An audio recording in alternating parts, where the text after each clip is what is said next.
once you go live, I'm going to mute my laptop. So I'll only be able to hear you through TikTok. And then that way there won't be like echo. Okay, sounds good. I'm already live, so I just went live. Okay, so let me kick this off by saying thank you for coming on. I have a theme recently of a lot of TikTok social justice warriors flaking last minute. So I appreciate you coming. And I know you mentioned it in one of your videos that you've been having this issue as well. So I respect the fact that you're willing to have a discussion. I think that's a good starting point. So I think that this is going to be a very interesting debate. And I think there's probably quite a few pieces of my content that you are critical of, just like there's quite a few pieces of your content that I'm critical of. So I think the most logical way to do this is just to go one by one. And then, we go through all the ones I'm critical of. Then you go through all the ones I'm critical of. We go content by content. So I think the best starting point would be playing that reaction video you made about me to kind of set the scene. So if you don't mind, I'm going to do that. But do you want to, before we do that, just start off with a quick introduction for my audience? Yeah, let's do it. Let me just, can I get you up on TikTok so that my folks can see you too? Because that TikTok is the only thing I'm streaming on. How do I do that? How do you want me to do that? Oh, I would say, so are you streaming from your phone or your computer right now? No, I'm streaming from my computer. Yeah, so I would say just pop your phone up and just put it at a half decent angle so that people can see you. And then since we're mutuals on TikTok, you just go live there and then I'll invite you and you just hop right in. Is it right now? How does it look like on your end? Aren't I already live because you have it live, or I'm a little confused? Oh, no. So all right, sorry. So I'm on my laptop down here on StreamYard, and then on my phone behind my laptop, I'm on TikTok. Oh, God. Do you want to maybe just because you can use the API key, I think, and just connect it directly to TikTok? Oh, can you? How do I do that? Walk me through it. Yeah, I believe StreamYard allows. Okay, so for TikTok, if you have more than 1,000 followers, you get the option of having a private API key. So if you go under the event that you're streaming on, you should be able to get the API key, and then we should be able to plug it into StreamYard. If not, we'll do it the other way. But yeah, let's just try that because it'll be easier. All right, hold on. So where would I see that API key? Okay, so let me kind of walk you through this. So what you have the event already going. So it would be at the bottom. Like, okay, on TikTok, you have the plus button. Yep. We should definitely have figured this out beforehand, but it's all good. Hey, it is what it is. Yeah, it's all good. So under here, under go live, it should be there. For some reason, TikTok never gave it to me, but you should have it. Like right under go live. All right, I'm going to see if I can do it from my laptop so that I don't have to close the live on my phone. That'll probably be the easiest. All right, let's see. Just bear with us. We're just getting the tech stuff figured out, and then we're going to be good to go. I might have to. Let's see. It's all good. Yeah, why don't we? Can you just? I don't think you even have to necessarily go live. Can you just on TikTok get into my live and send a request? Sure. And then can I do this on my computer, or does it have to be on my phone? Oh, I'm not sure. Can you even look at TikTok lives on your computer? Yeah. Let me try right now. I have TikTok open, so let me go on your thing. Okay. Jesus Christ! Every time you go on TikTok, there's just someone every fucking day. Okay, so let me pull up yours. Sorry, what's your TikTok username again? Just remind me. Lucifer. It's the same thing that I'm here as. J3WCIFER. Okay, cool. For some reason it's not showing. Hang on one second. The folks streaming, the folks viewing on my TikTok want you to know that this is a very wholesome start to the conversation. So we're having some wins. We're having some early victories. Yeah. Okay, wait. Okay, Dr. G. Okay, there we go. Found it. Okay, so nice. I go under J3. Okay, I got you. Now let me see if I can see it. So I'm hitting go live. Okay, I can see the live on my computer. Yes. All right. Now just request to join in. Okay. And then I should be able to just get you right up on. Do you know where that option is? Request to join. I'm not. Yeah, really it should be right in there. I think maybe on if you're using the PC, you're not allowed to. You can't like you can do everything but go live. So I might have to do it on my phone. Okay, so if we're gonna do it on my phone, I need to set up my phone stand. Okay, hang on a second. Yeah, I'll have to like set No this worries, up. take your time. That's cool. And to the people on my TikTok, we're troubleshooting. We're troubleshooting. Yeah, this is the real juicy stuff you guys tuned in for. This is the kind of shit that everyone's here to watch. Oh, somebody has to see my guitar. There it is right there. It's a 1986 Guild. It was my grandfather's. Do you know where the stand is, Nitin? Okay. I could always just put my phone here, I guess. I don't know. You can use. Yeah, we'll use that, I think. Okay. All right. Oh, also my phone is on 20. I have to plug my phone in too because it's gonna die halfway through. Nitin, can you go in my room and grab the phone charger? It's on my by the AC thing. It's right here. Let me just make sure that No. Okay, bear with us, guys. We're pretty close to figuring this out. Okay. Yeah, so, I can see you on my co-host option, so I can just invite you in. I think. And then you should be able. Can you do that, please? Yeah, do that. Let me give that a try.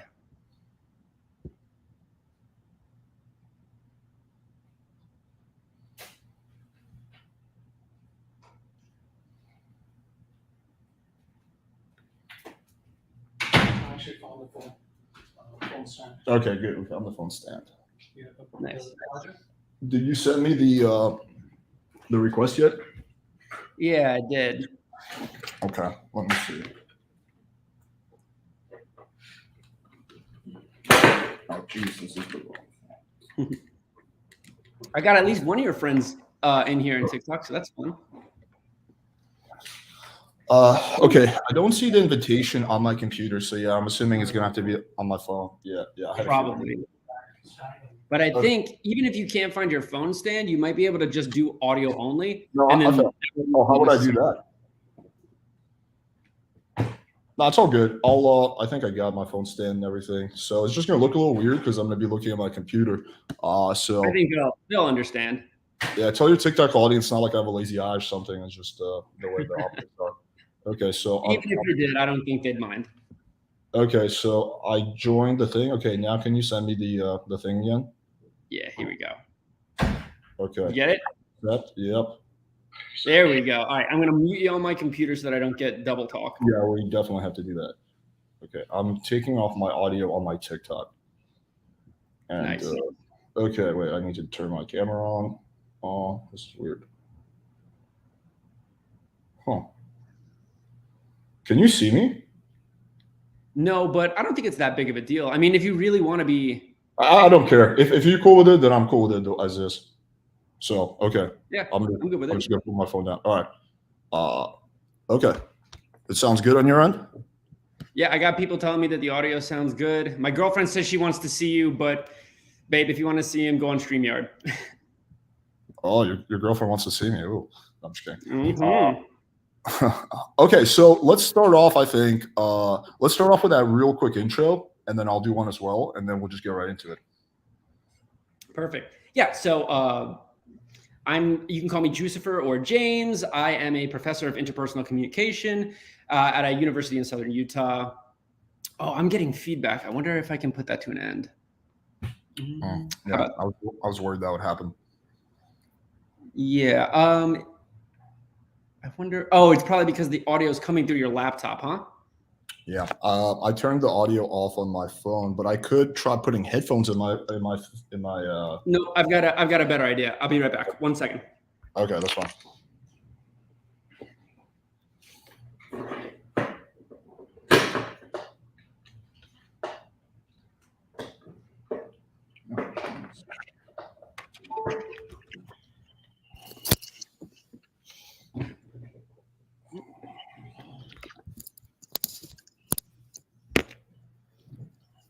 There we go. Can you hear me? I can hear you. Perfect. All right. So now everybody should be able to hear me, and there's no feedback in my ear. So I think we're really good. Awesome. Okay, so let's get into it. So yeah, start off with like a quick intro, bro. Okay. So again, my name is James, professor of interpersonal communication here, and my area of focus is relationships. I teach what I like to say is I teach the fun classes at my university on close relationships, nonverbal communication, all that sort of stuff. And on TikTok, what I primarily do is I find people who are either intentionally or unintentionally misrepresenting data. And I debunk it using extant scholarly research and doing my best to make sure that the data speak for themselves. And from time to time we do have a little bit of fun. We get a little petty at times, but for the most part, it's just a good time for everyone. Cool. Okay, my name is Alex. I'm a sex and dating coach. I teach men practical, no bullshit strategies how to have better sex and dating life. So that means they want to have a lot of casual sex, then that's that. If they want to get into a relationship, they want to get married, whatever they want, try to help them get there. So it's basically the gist of made for your audience. Okay, so let's jump into that reaction video you made about me. So I'm going to share my screen and play it. I don't know if you're going to be able to see it. Oh, you should, because you're in your computer, so it shouldn't be an issue. Okay. So this is the initial video you made about my video, right? So we're going to be reacting to a reaction of a reaction. Okay, I'm going to play this. Oh, wait, sorry. Hang on 1 second. I shared the wrong thing. I shared the your thing. Okay. All right. My folks on TikTok, they're telling me that we got an echo. So really? Okay. Yeah, the only thing I can think of here is the only thing I can think of is pulling out the headphone, and let me see if that works. I can try taking my phone and moving it like further back. I don't know. Or do you think even like, do you think the issue is really bad? Yeah. Do you think if I turn off my TikTok and then the audio will just be going directly? Because I think the issue we're having the feedback is, one, your audio is coming from your computer into the TikTok. Yeah. Coming from my phone into the TikTok. So we need to do something about one of those things, I believe. Yeah. Okay. So I think it might be easiest if you turn your volume off on TikTok. Okay, I already did that actually, but let me turn the volume also. So I turned my audio off, but let me put this on mute. That might help. Yeah. There we go.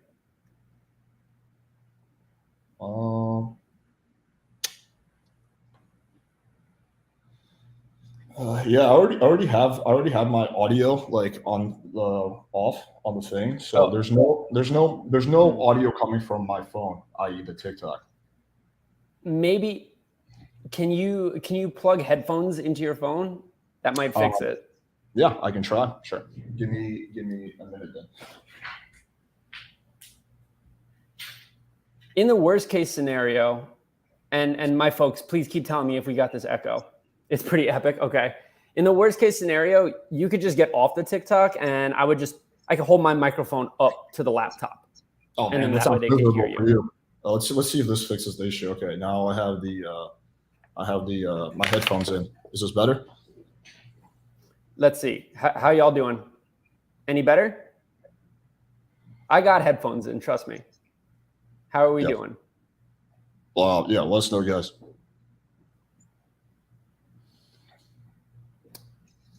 Not seeing any response. Off to a great start. Okay. The only other thing we can do is I can plug an external microphone to my computer that could be causing the playback issue. Maybe. Yeah. So okay. So are they saying it's better or worse? The same? I had someone saying that they could hear you fine before you joined TikTok. So maybe here, let me just X you out and see if that helps, because they can't see you on TikTok anyway. Maybe that's the way to go. Yeah. Okay, let me give that a try. I'm gonna just X you out. I'm gonna exit it on my end too. Okay. Okay. All right, guys. Let us know if this is better or worse or the same, or hopefully it's better, so we can get into the shit. Can y'all hear him as he was just talking there? Do I sound audible? Is my voice coming through your computer headphones and resonating with your brain? What are they saying? Now I can't hear you. Your thing is muted. Your audio is muted. There we go. I pulled my headphones out. Say something. Hey, what's up, guys? I'm looking forward to this debate. This is going to be a good time, blah, blah, blah.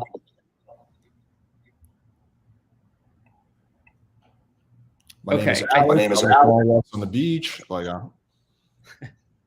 Okay, I think we're okay. I think we're good to go now. Okay, awesome. All right, so let's get into it.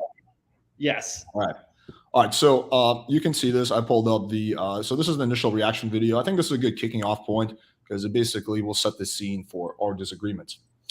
Sure. So let's just play it all the way through. This guy's not like your vibe. She's like, thank you. And she's like, wait, how tall are you? He's like 6 feet. You? She's like, okay, never mind. Then you look short.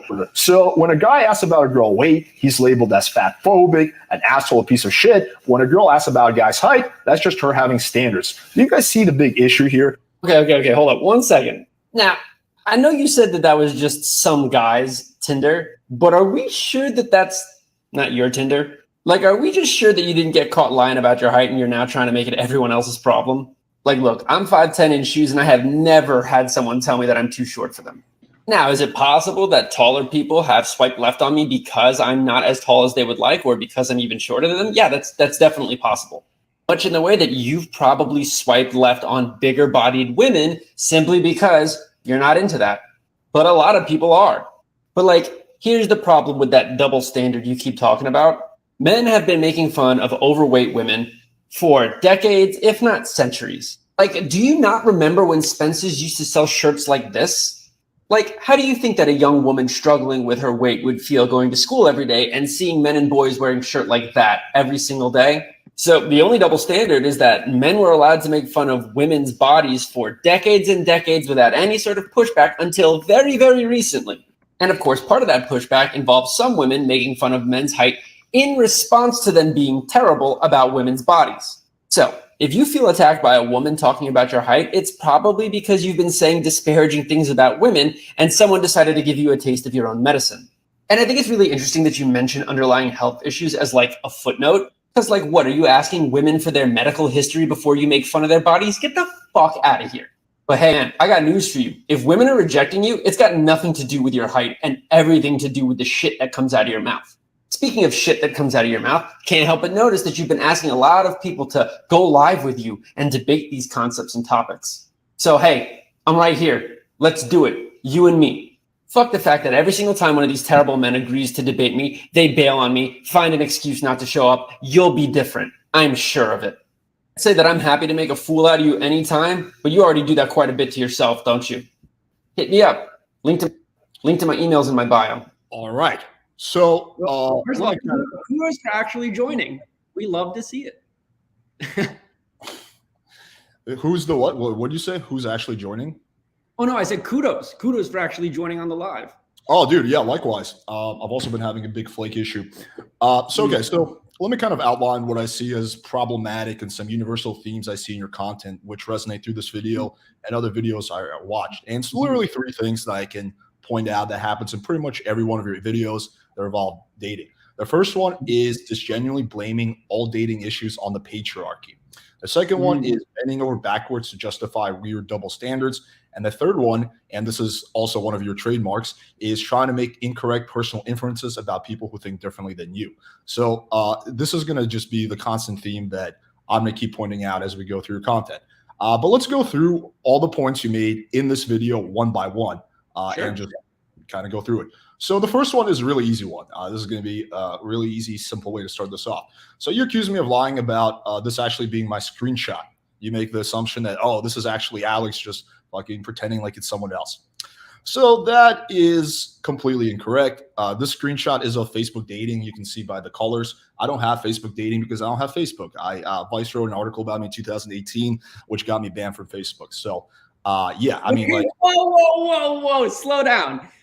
What article? In 2018, Vice did a hit piece on me where they basically talked about a Facebook group I had, and about 2 days afterwards, Facebook nuked me from their platform. Wait, but what was the Facebook group? It was Playing with Fire. It was similar to my YouTube channel.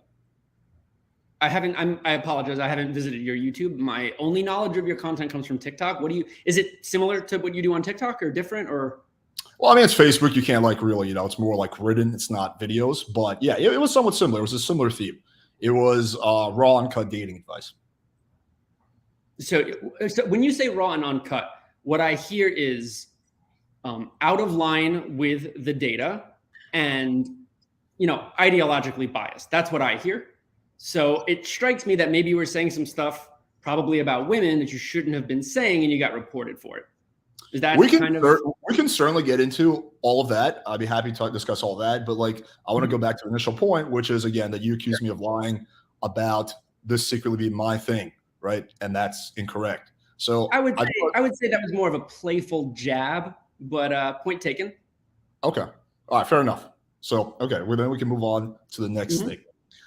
You're trying to justify the double standard, right? So you're saying the standard that, and I've talked about this in multiple TikTok videos, is that when women, have sexual preferences, they don't want to date overweight women and they get shamed for it. Well, that's because there's been this historical, blah, blah, blah. But it's different. It's different when women don't want to date short guys. It's different. That's the argument I hear you make. Okay, I see what you're saying. So I'm sure that you would concede, though, that traditionally there is a very specific set of beauty standards that women have been kind of catty-cornered into adhering to for the last 70, 80 years. Would you not agree that that's kind of, we've created this idea of what a woman should look like? 100%. And also we have the same thing for men. We also have these set of standards. A man should be tall, financially successful, well put together. He should be in good shape and muscular. So yes, there is universal ideals for both sexes. I agree. And so what I'm trying to do is I'm trying to get to the nexus. I want to get to the center of where all of that comes from. And so what I would argue is that, and this is, the first thing that or rather the second thing I think that you said, is that this stems from patriarchal design, right? These over-reliance on gender norms that we see here in the States and much more so in other countries is teaching us that men and women both need to look a certain way. Now, the biggest problem is that this is all done for the male gaze, right? And so although the patriarchy hurts both men and women, it hurts women more, and it actually does help men in a number of different ways. So when you talk about double standards, that's the double standard that I'm interested in. So my question is, how does it help any man who doesn't fit this ideal standard, who's over 6 foot tall, is muscular, has a good amount of money? That's only 1% of men. So wouldn't it make more sense if you're going to go down this line of thinking that's actually the matriarchal standard that's saying that men have to be this and that? Because I don't see, if it's the patriarchal and doesn't help 99% of men, then I don't really see why it would be a patriarchal thing. Well, I think you make a really important point there that needs to be broken down. When you say matriarchal design, who are the matriarchs? I don't actually believe it's that. I'm just saying I'm following your train of logic. I believe all this stuff is largely rooted in biology. So, for example, the reason men like women who are, skinny and have big hips is, again, because, there's biological reasons for that. Women with big hips and big asses are more likely to bear them children, right? The reason women like taller guys is, again, because the offspring is likely to be taller. So I don't really believe this is I think this is largely a biological thing, not a societal thing. Okay. So this is something that a number of men who preach your ideology do. They over-rely on what's known as bioevolutionary approaches to psychology. Bioevolutionary approaches to psychology exist, but they are what are known as distal goals, right? So a distal goal means far removed, right? So there may have been a time where, being a little bit taller was advantageous for us evolutionarily, but in 2022, and certainly for the last several hundred years, it simply hasn't been, right? And so distally, those areas of attraction, they still sort of exist. But the majority of what we find attractive now has been taught to us by our modern societal expectations. Yeah, I don't mean to interrupt you, but one point I need to really push back on is that what you're saying is that this stuff no longer really makes a difference.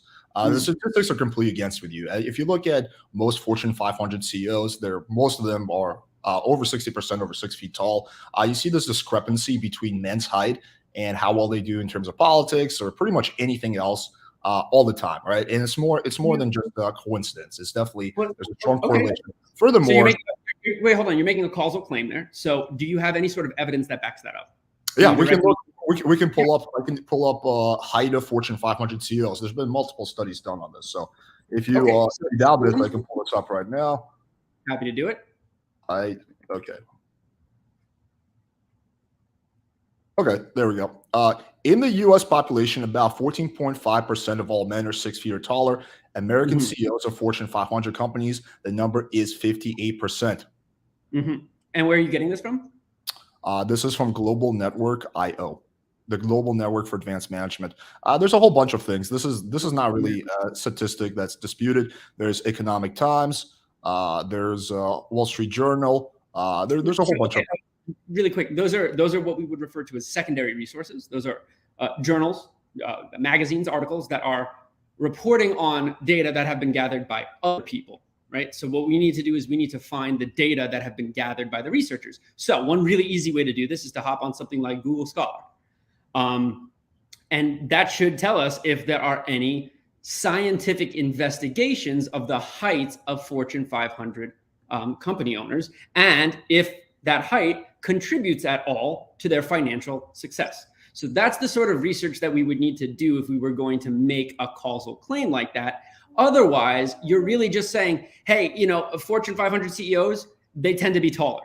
And there's no real way of explaining that relationship. We can't necessarily say the two are causally related unless we performed some more advanced statistical procedures on it, like, for example, multiple regression or like multi-level modeling or structural equation modeling, and we controlled for a number of other factors, like, for example, generational wealth or culture, perhaps, right? So, for example, let's just say that the majority of Fortune 500 company owners come from ethnicities that tend to produce taller people, right? That wouldn't necessarily mean that height and success are related. It would just mean that that successful people happen to be tall, and that there might be some cultural elements, right? Like, for example, Western imperialism, that have produced leaders who just happen to be a little bit taller than the rest of the population. So like, do you see how, like, I mean, my question is pretty simple. Like, I feel like we're kind of getting into the weeds of it. Are you disputing the statistic that over 50% of Fortune 500 CEOs are over 6 feet tall? Because this is a very well-established thing. Like, this is not controversial. This is not controversial. Not necessarily. What I'm not necessarily debating that statistic. What I'm saying is that you have not provided a causal reasoning between that describes the association between being a Fortune 500 CEO, being successful in general, and being tall. You're not going to get a double-blind placebo study about a very small section of men. As Fortune 500 CEOs, there's not a lot of them. That study is not really ever practical or tangible to be done. But I think it's like pretty. I know, that's my point. My point is that there's no. But we don't need double-blind placebo studies to say the obvious, and that's being tall has an advantage. Like, are you arguing against that? Being tall is irrelevant for men? Well, there is in the nonverbal communication research, there are benefits to being taller. There are benefits to being higher up. For example, penthouse suites. Where's a penthouse suite? Top of the building, right? Humans value height in that way. But you made a very specific claim. You were attempting to infer that height makes you more likely to be monetarily successful. Yeah. What I asked for is some sort of scholastic inquiry that demonstrates that.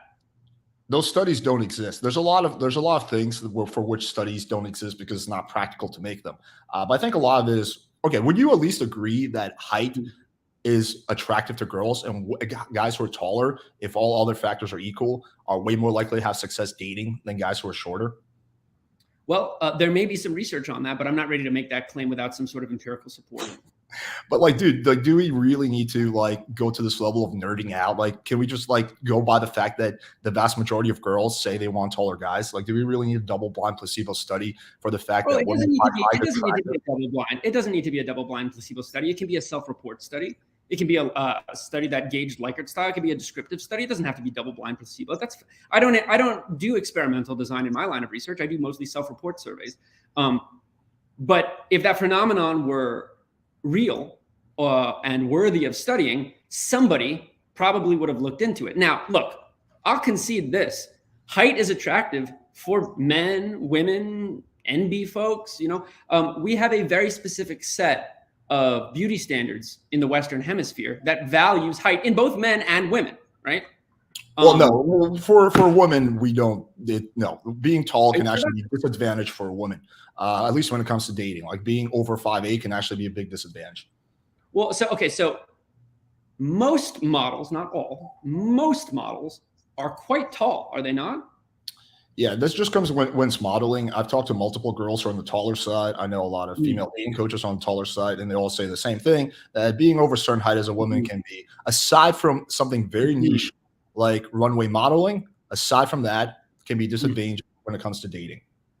Okay, so what you've provided there is what we would refer to as anecdotal evidence, right? So your truth, your little t truth, does not necessarily imply a greater pattern, right, across all relationships and across all peoples. So we need to make sure that we avoid that style of thinking, because intentionally or not, it can be relatively egocentric. And when we get into that space, we start to view things only from our perspective.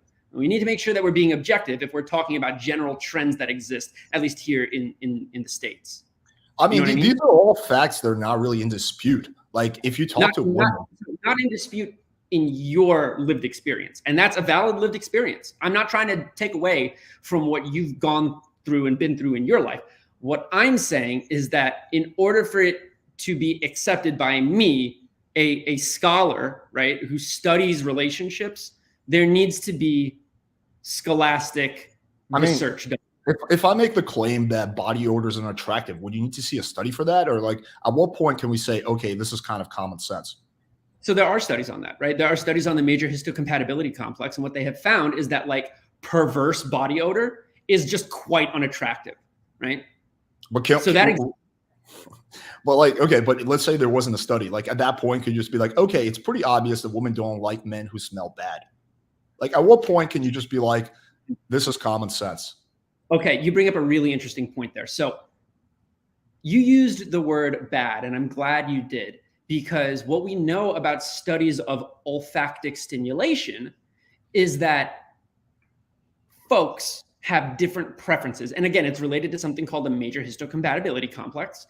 And what might smell bad to one person actually smells quite good to another. And there's some various explanations that are related to this. You might find them interesting, actually, but that's not the point. The point is, what the researchers have found is that different folks with different MHCs prefer dissimilar MHC. However, when it's pungent, like for example, if you just went on a 10-mile run and then did 100 squats and your scent is like, again, offensive, that's going to turn off everyone. But the type of smell is quite different from person to person. And that varies based on things like this is like, I don't understand why we have to go down the weeds of this. Body odor is unattractive, and vast majority of women agree. And this is not just something I pulled out of my ass. This is something, what's it called, that I've interviewed. I have girls on my podcast, hundreds of girls, and they all say, yeah, height is important. Now, some girls are a little bit more lenient when it comes to height. Some girls, for them, it's not that important. It's just a preference. For some, it's very important, right? There's a lot of women who will say that. Like, this is only something that men on the internet will argue about. Women are not debating whether height is important. Women are like, yeah, we know height is attractive. Like, do a poll and ask your female audience. I'm sure you have a female audience. Ladies, is height important for you when dating a guy? Is it something you consider? And I think the answer is going to be yes. Like, I would like to see you do that. I'll tell you this. I'm looking at like, oh, potentially yes, potentially no. This is a clear yes. Well, I'm telling you right now, I'm looking at the chats here. I've seen 2-3 dozen people say, I don't give a shit about height. They're saying it right now on my chat. So if I were to use that as anecdotal evidence, I would say people don't care about height at all. But of course, that's not true, because height does play a role. I would argue that you are placing too much importance on height. You're turning it into something that it's not necessarily. Now, if you've got like, a woman, a heterosexual woman who's 6'1" and a gentleman who's 5'3", well, that could be a little difficult to swing. And I think I would agree with you in saying that were the heights reversed in terms of gender, that it would be a little easier to swing. But I would also argue that the reason for that is because we are taught, right? We are taught by our gender norms. We are taught by society to value tall men and value petite women, which, if you want to go down the weeds with why we value petite, like smooth women, it gets pretty grim. It does.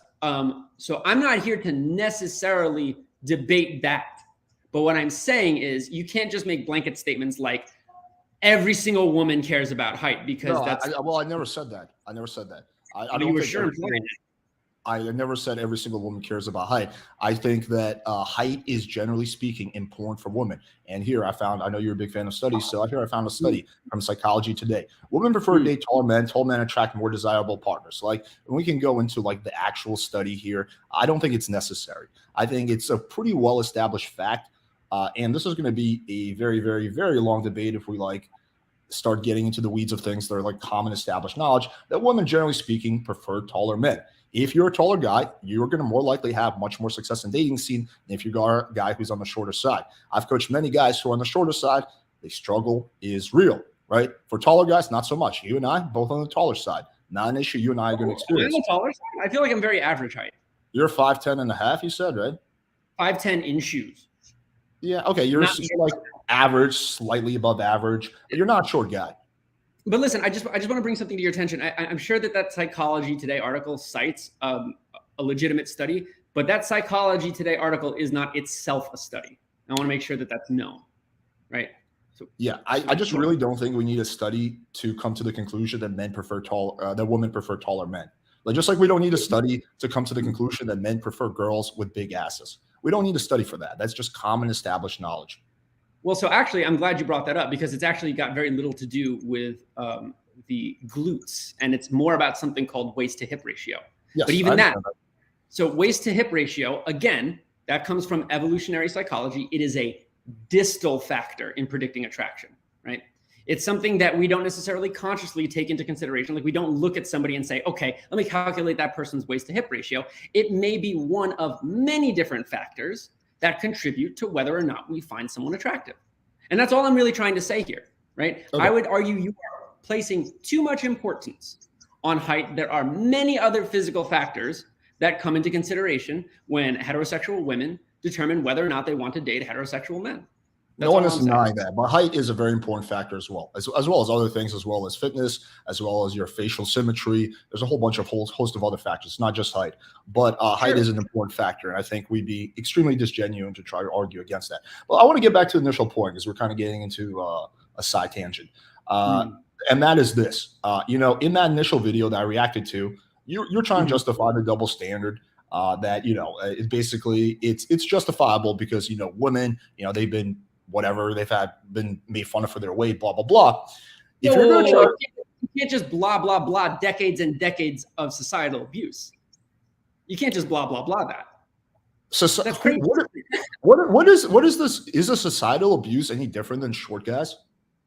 Absolutely, and I'll tell you exactly why. Take, for example, Thin is Beautiful. Do you remember Thin is Beautiful from like the mid 90s through the early 2000s? Yeah. You know what I'm talking about? Thin is Beautiful. Yeah, that killed women and girls. Okay. It trained them to believe that the only way that they could be attractive was to develop an eating disorder that in many cases killed them. Okay. We don't have that with men. We simply don't. Now, you could talk about men wanting, men not seeking out mental health. You could talk about men not going to the doctor. And again, society does train men to just toughen up, right? And that is a perfectly illustrated example of the ways in which toxic masculinity harms men, much in the way that it also harms women, which is, of course, the point of my videos. Okay, so right now, I mean, you're completely missing the fact that we have a massive incel epidemic. Men are committing suicide at higher rates than women. And a lot of the incels, there's in I think 10 years ago, the rate, and there was a study done on this, it was like 10% of men said that they haven't had sex. Now it's 25%. The incel epidemic is getting really bad. A lot of those men, for them, the issue is that they can't get women. They're outside. They feel like, they don't look like the Chad. They don't look like the ideal type of man, and they kill themselves for it. So let's not just say that this is something that societal beauty standards and the dating marketplace only negatively affects women. It definitely very much negatively affects men. And I think the fact that there's a massive suicide incel epidemic, which you don't see in the female community, is pretty indicative of that. I'm not here to argue that one is worse than the other. I'm here to say that they're both bad. Okay, so my question then to you, my follow-up question would be, where do you think the incel problem comes from? It's a whole host of combination of factors. One of it is men simply not looking like the ideal type of chat. So what they think they should look like. Another one is a lack of proper information. They don't really understand what women find attractive. Maybe they think it's just, oh, I'm 5'6". I have no chance. They don't realize that they can be. Because you're telling them that. You're telling them that height is so very important. They're learning it from folks like you. No, you understand? You are red pilling incels. No, it's dude, not.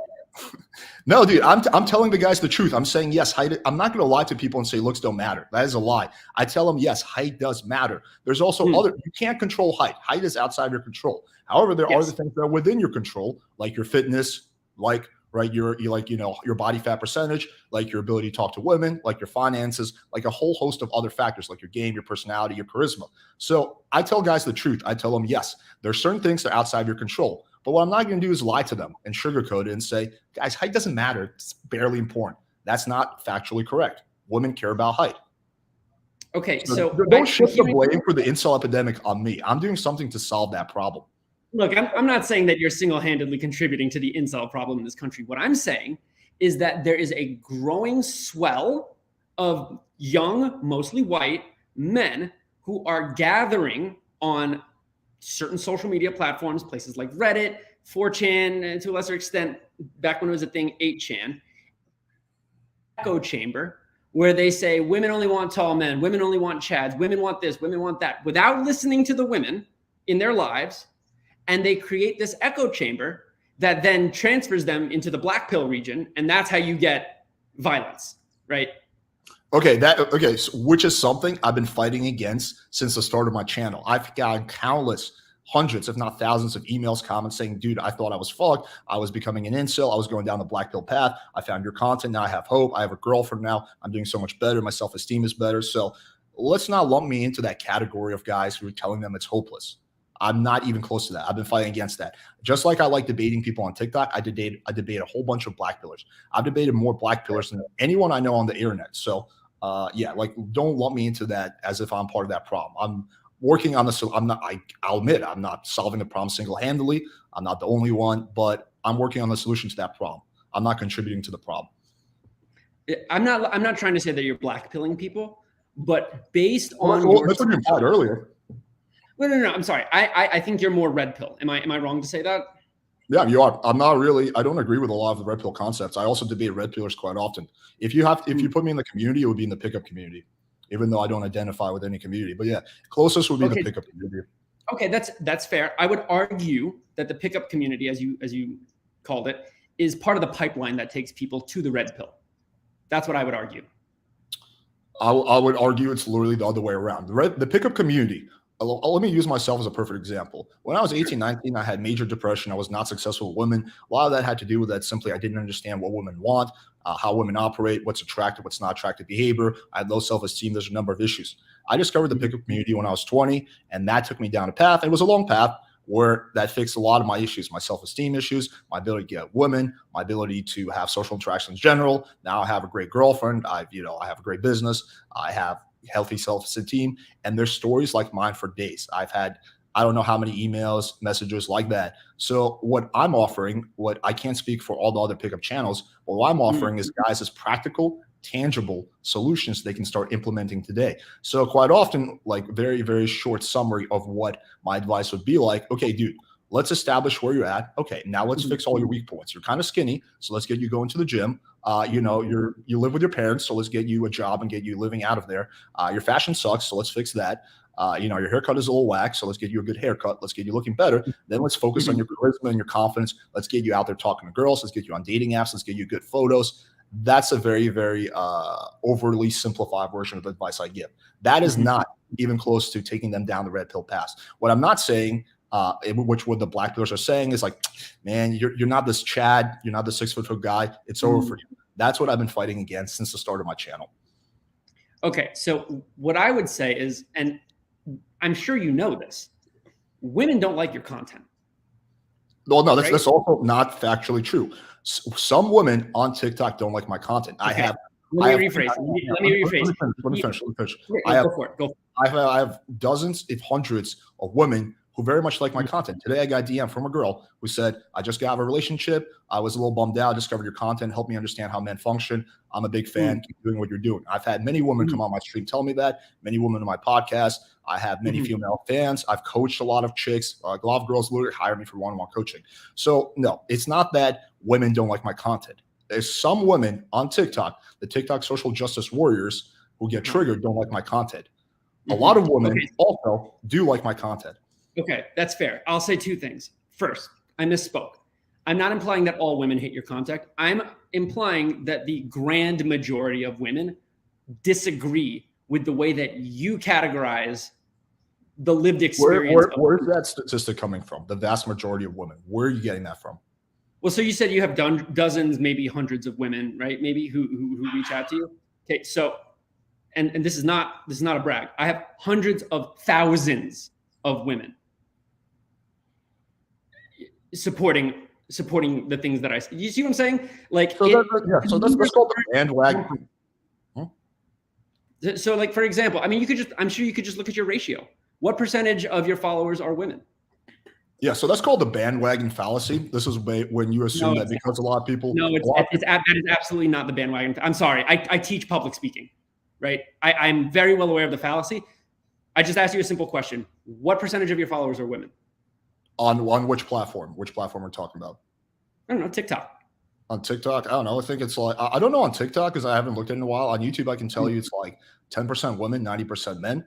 But that is because my content is primarily designed for men. My content, I have maybe a grand total of 5 to 10 videos that are primarily for women. 99% of my content is for men. So it makes sense that largely my audience would be men.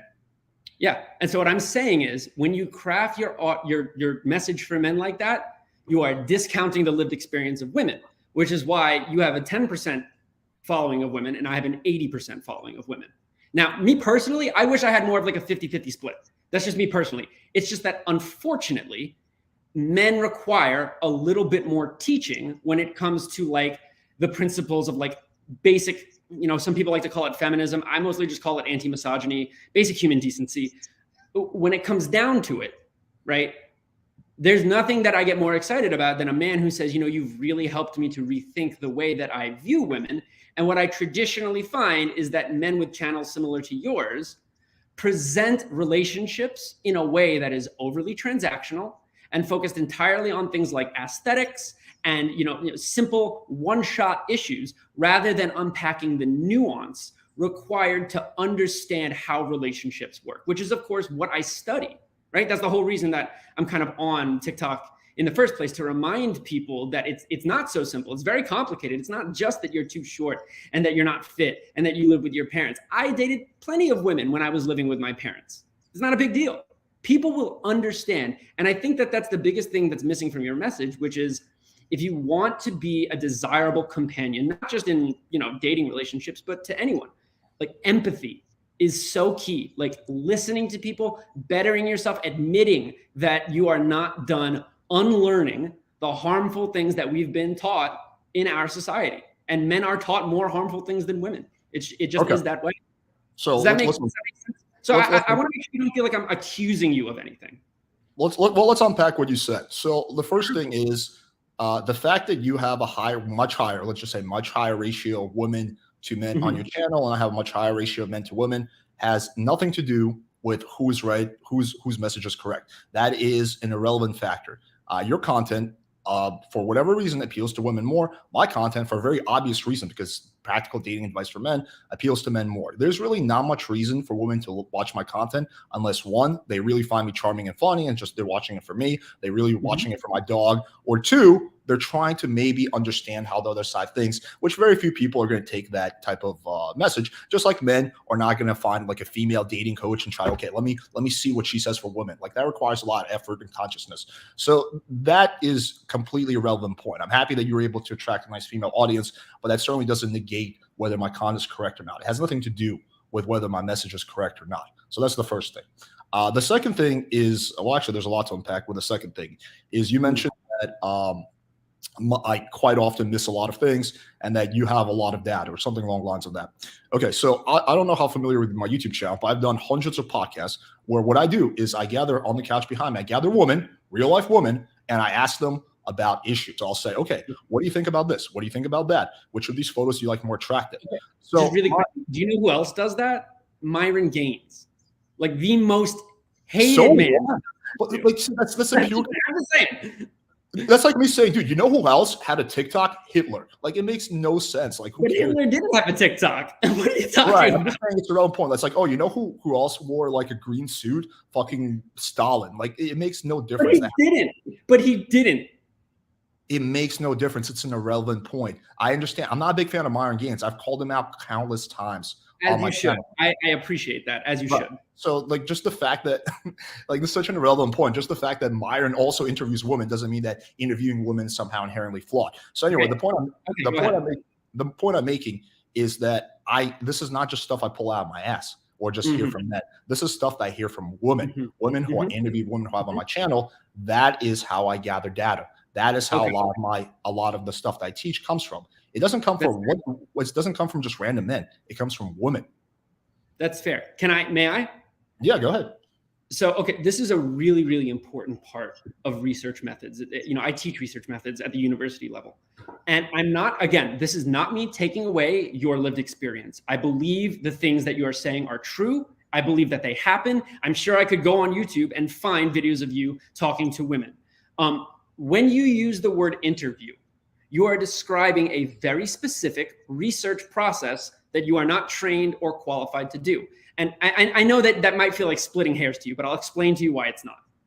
The reason why that's not splitting hairs is because when you interview women, right, about, you know, dating or whatever, there's a certain series of steps you need to take. You need to make sure that the research that you're doing is ethical. You need to go through something like an institutional review board.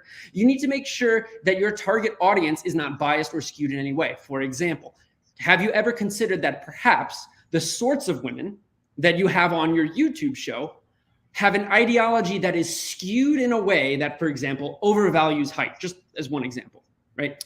That's a very real possibility. And there are specific qualitative research practices that you can take to ensure that you don't encounter that issue, but you haven't done that. Yeah, I mean, like, I feel like this is becoming a pattern of like dismissing every single one of my arguments and experiences because it was not studied in the way you would like it to be studied, right? It's not about what I like.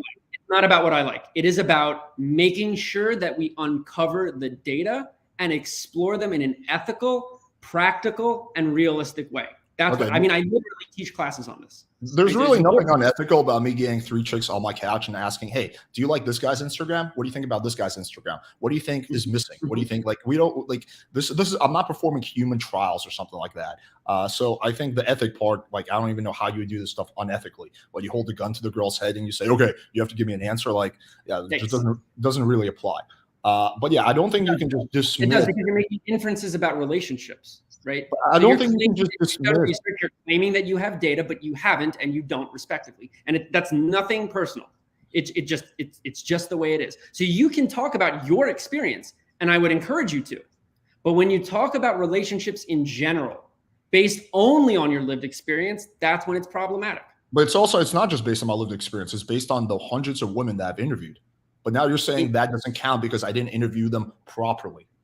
Unfortunately, but you haven't even seen the interview, so you don't even know how I was interviewing them. That's fair. That is a totally fair point, and I would be happy to take a look at perhaps 1 or 2 of the interviews that you've done with women. But I mean, are you trained in qualitative methods? No, I'm not a psychiatrist, or I'm not a data statistician. But I don't think you need to be a PhD. This is a little bit of like an argument of authority, but I don't think you need to be a PhD to be able to have conversations, ask questions, and look for patterns. That's what I'm doing. I'm looking for patterns. You are 100% correct. 100% correct. However, an argument by authority would be me saying, I have the PhD, so shut up and listen. And I would never say that. What I'm trying to do is explain to you the research methods that are involved in crafting an interview. And it's just more difficult than getting people in a room and asking them questions.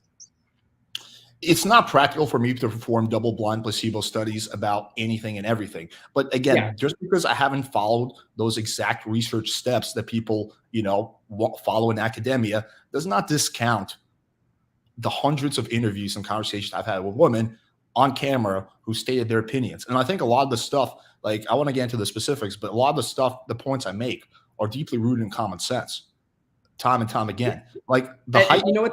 That's totally fine. The points that I make are nested in scholastic research, and that's the difference between us. Well, I would argue that this is why that a lot of your points are off, is because you've overanalyzed the stuff. You've gone too deep into the weeds. And when you overanalyze and overthink something, sometimes you come to incorrect conclusions where the common sense component is missing.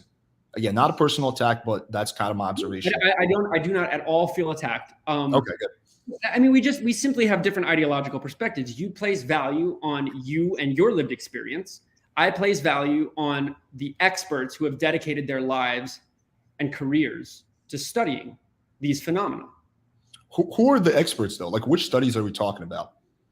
Because you agree with me that studies can be biased, right? So we need to make sure the studies can be biased. biased, and this is why you want to look at the general trend in the research, right? You want to take into consideration multiple studies, which is why when people write a research paper, they have 20, 30, sometimes 40 citations, because what they're doing is they're aggregating the extant research and then extrapolating upon it. And that's part of the research process. Let's dial this back to something we've already discussed, which is the height thing. Like this is all the experts. If you look at all the studies, they agree that there's a strong correlation between height and your success. All the women agree that height is generally attractive to women. So like, is this even in dispute right now? Well, I would not argue that that's true to an extent. My question would be, to what extent is it true? How large of a role or small of a role does height play? Yeah, I don't think we're going to get a clear answer on that. I think at best we can get a range of, generally speaking, how important it is. And it's going to obviously vary based on the woman and on the culture. In Philippines, where people are generally shorter, the height cutoff is going to be shorter. So there's a lot of nuances and factors to it. But the general idea that height is overall attractive, I don't really think, like all the experts, all the studies, everything supports that. So but I want to get back to the initial point, because again, we keep going in the weeds, which is fine. I like kind of getting overly analytical sometimes too. But I want to get back to the initial point I was making, which is that justifying the double standard. And this is my argument. I think that if anything, if you are going to let me first clarify my position. I think women are entitled to date who they want, and then they're entitled to date who they want. If a woman likes a taller guy, nothing wrong with that. She's fully entitled. If a man wants a girl who has a flat stomach and a big ass, nothing wrong with that. We're all entitled to our preferences. But if you're going to argue for my video was criticizing is the fact that men quite often get shamed for wanting a woman who's thin, but women do not for wanting a guy who's taller. So I would argue that if you are going to make the argument for the double standard, it should be the other way around, because height is completely outside your control unless you do that weird surgery, which is not practical, not healthy. For women, weight, unless they have a severe underlying medical issue, is largely within their control. So if we're going to say that one type of double standard is better or worse, it should be the one that favors men, not the other way around. So this is something that I actually asked of you, not rhetorically, in that video. Are you like checking with overweight or larger, bigger bodied women to make sure that they don't have underlying health conditions? In what sense? Like, what do you mean? Well, like, let's say you see a bigger woman on Tinder, and you swipe right and you match. Are you saying, hey, I can't help but notice you're overweight. Do you have like a glandular problem, or like, are your lymph nodes swollen? What's the deal with that? Well, I'm not swiping right on bigger women on Tinder because I'm not attracted to that. Right. So I'm not. So you're saying it'd be really weird if I was like trying to play doctor with, hey, I don't find you attractive. Yeah, that would be extremely weird, right? So what I'm saying is that you have no way of knowing whether or not the bigger women who you've encountered can control their weight. No, but I do have no way of knowing that. But if we look at, you're just assuming that it's a series of life choices. But if we look at the studies and the science, it suggests that the vast majority of women who are overweight, it's not because of some deep underlying problem. It's because of lifestyle choices. Again, you don't have a way of knowing that when you encounter bigger bodied women, and you've just admitted to that. I don't think it matters why with each particular girl. Like, can you explain to me the relevance of that? I'm sorry, you cut out there. Can I explain to you? Yeah, but I don't think it meant, like, can you explain to me the relevance of me knowing about each specific girl? I'm just making an overall point about most women. We're not talking about individually. We're talking a macro, not micro. Well, the point that you're trying to make is that when women are bigger, it's because of a series of lifestyle choices, and when men are shorter, it's not. But of course, that's not always true, right? Yes, but generally speaking, it is. I'm saying overwhelmingly. Of course, there are exceptions. Of course, there's some girls who have thyroid problems and all kinds of other things that's outside of their control. I sympathize for them. I'm saying generally speaking, and again, like the studies, doctors, everyone confirms this. Generally speaking, it's because of lifestyle choices. Talking on a macro, of course, I have no way of knowing how each individual overweight girl got there. I have no way of knowing that, but nor do I think it really matters in any way. I'm making a macro point, not a micro point. Yeah, I just can't help but feel like it's hypocritical to, on one hand, say, don't shame men for something that they can't control, and then just totally discount the fact that a fair portion of women cannot control their body index. Well, it's a small percentage. We have to agree on that. I can pull up the science, but I, as far as I remember last time I looked into it, it's less than 10%. I think it's closer to 1%. I'm happy to look into the data. What should we search? I can pull it up. I mean, I don't have it top of my head, but if you really want to see, I can pull it up right now. I'd love to. Okay, let's do it. Obesity, lifestyle choices study. Okay.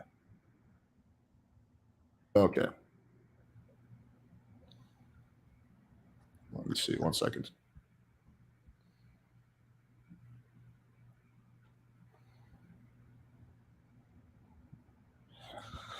Oh man, shifting through these studies. Okay, this is gonna take a minute. Yeah, boring, huh? Yeah. Okay, 1 second.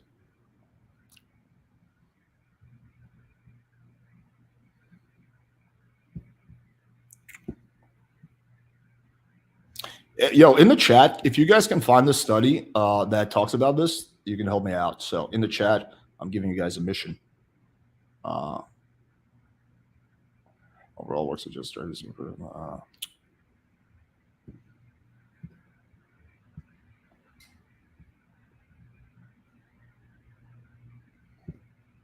geez.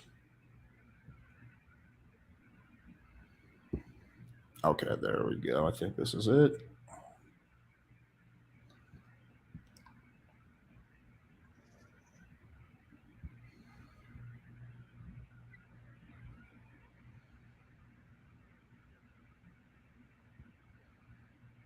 So while you do that, I'm actually looking here at a study regarding height, and it's got some very interesting implications as it pertains to I really quickly found this. So it says genetics only accounts 13% of the BMI difference. This is according to WebMD. So this just talks about how genetics is not as important. I mean, I think a pretty important point is the fact that obesity skyrockets every decade versus our genetics and our health conditions largely stay the same. I mean, we can really start getting into the weeds of it, but yeah, I mean, that's my job. Right, but I think we don't need to find a study to suggest that the majority of women, or just people in general, it's not a women thing, it's a people thing. The majority of people who are overweight is because of lifestyle choices, sedentary lifestyle, lack of exercise, lack of proper diet. Only a small percentage of them have an underlying health condition. I would stake my life on that. I don't know if it's 1% or 5% or 10%, but it's a small percentage. You just read 13 there. 13. No, I'm saying that what's it called? Genetics account for 13% of the difference. What I don't think it variance of the Yeah, variance. I don't really think it matters that much exactly what the percentage is. I think the general point, like, we're kind of getting away from the general point, which I don't want to keep doing. I think the big thing is, again, what I'm saying at the let's just say it's 50-50. Let's just say 50% of women. Let's just be extremely generous and say that 50% of the women and people who are overweight is because of uncontrollable genetics or preconditions, and 50% of them are due to lifestyle choices. That's a very, very generous number, extremely generous. 100% of people are short because of their genetics, right? Again, the argument is that if we are going to have a double standard either way, and I don't think we should, it should probably be more favorable of men because at least 50% of women became overweight by choices they made. My question to you is, have you ever heard of a slouch? What, like someone who slouches? Yeah, it's very common in men. In fact, there's a whole phenomenon called text neck that's affecting Gen Z, where people kind of slouch because they're so used to looking at their phones. It makes you look shorter. Yeah, but height is like outside, unless you do steroids when you're younger, height is outside your control. Assuming No, you I'm eat a saying proper. there are certain issues related to things like posture or chronic conditions that make you look shorter than you might actually be. Bro, I gotta be And so honest. you Like, can fix like, that by making changes. sorry, what? So you can fix that, right? So if you slouch, right? If I slouched and it made me look 5'6", I could fix that and make Right, myself but look if, tall. yeah, but if you're 5'3", you're not going to become 5'8" or 5'9", aside from getting a major surgery, which is very detrimental to your health.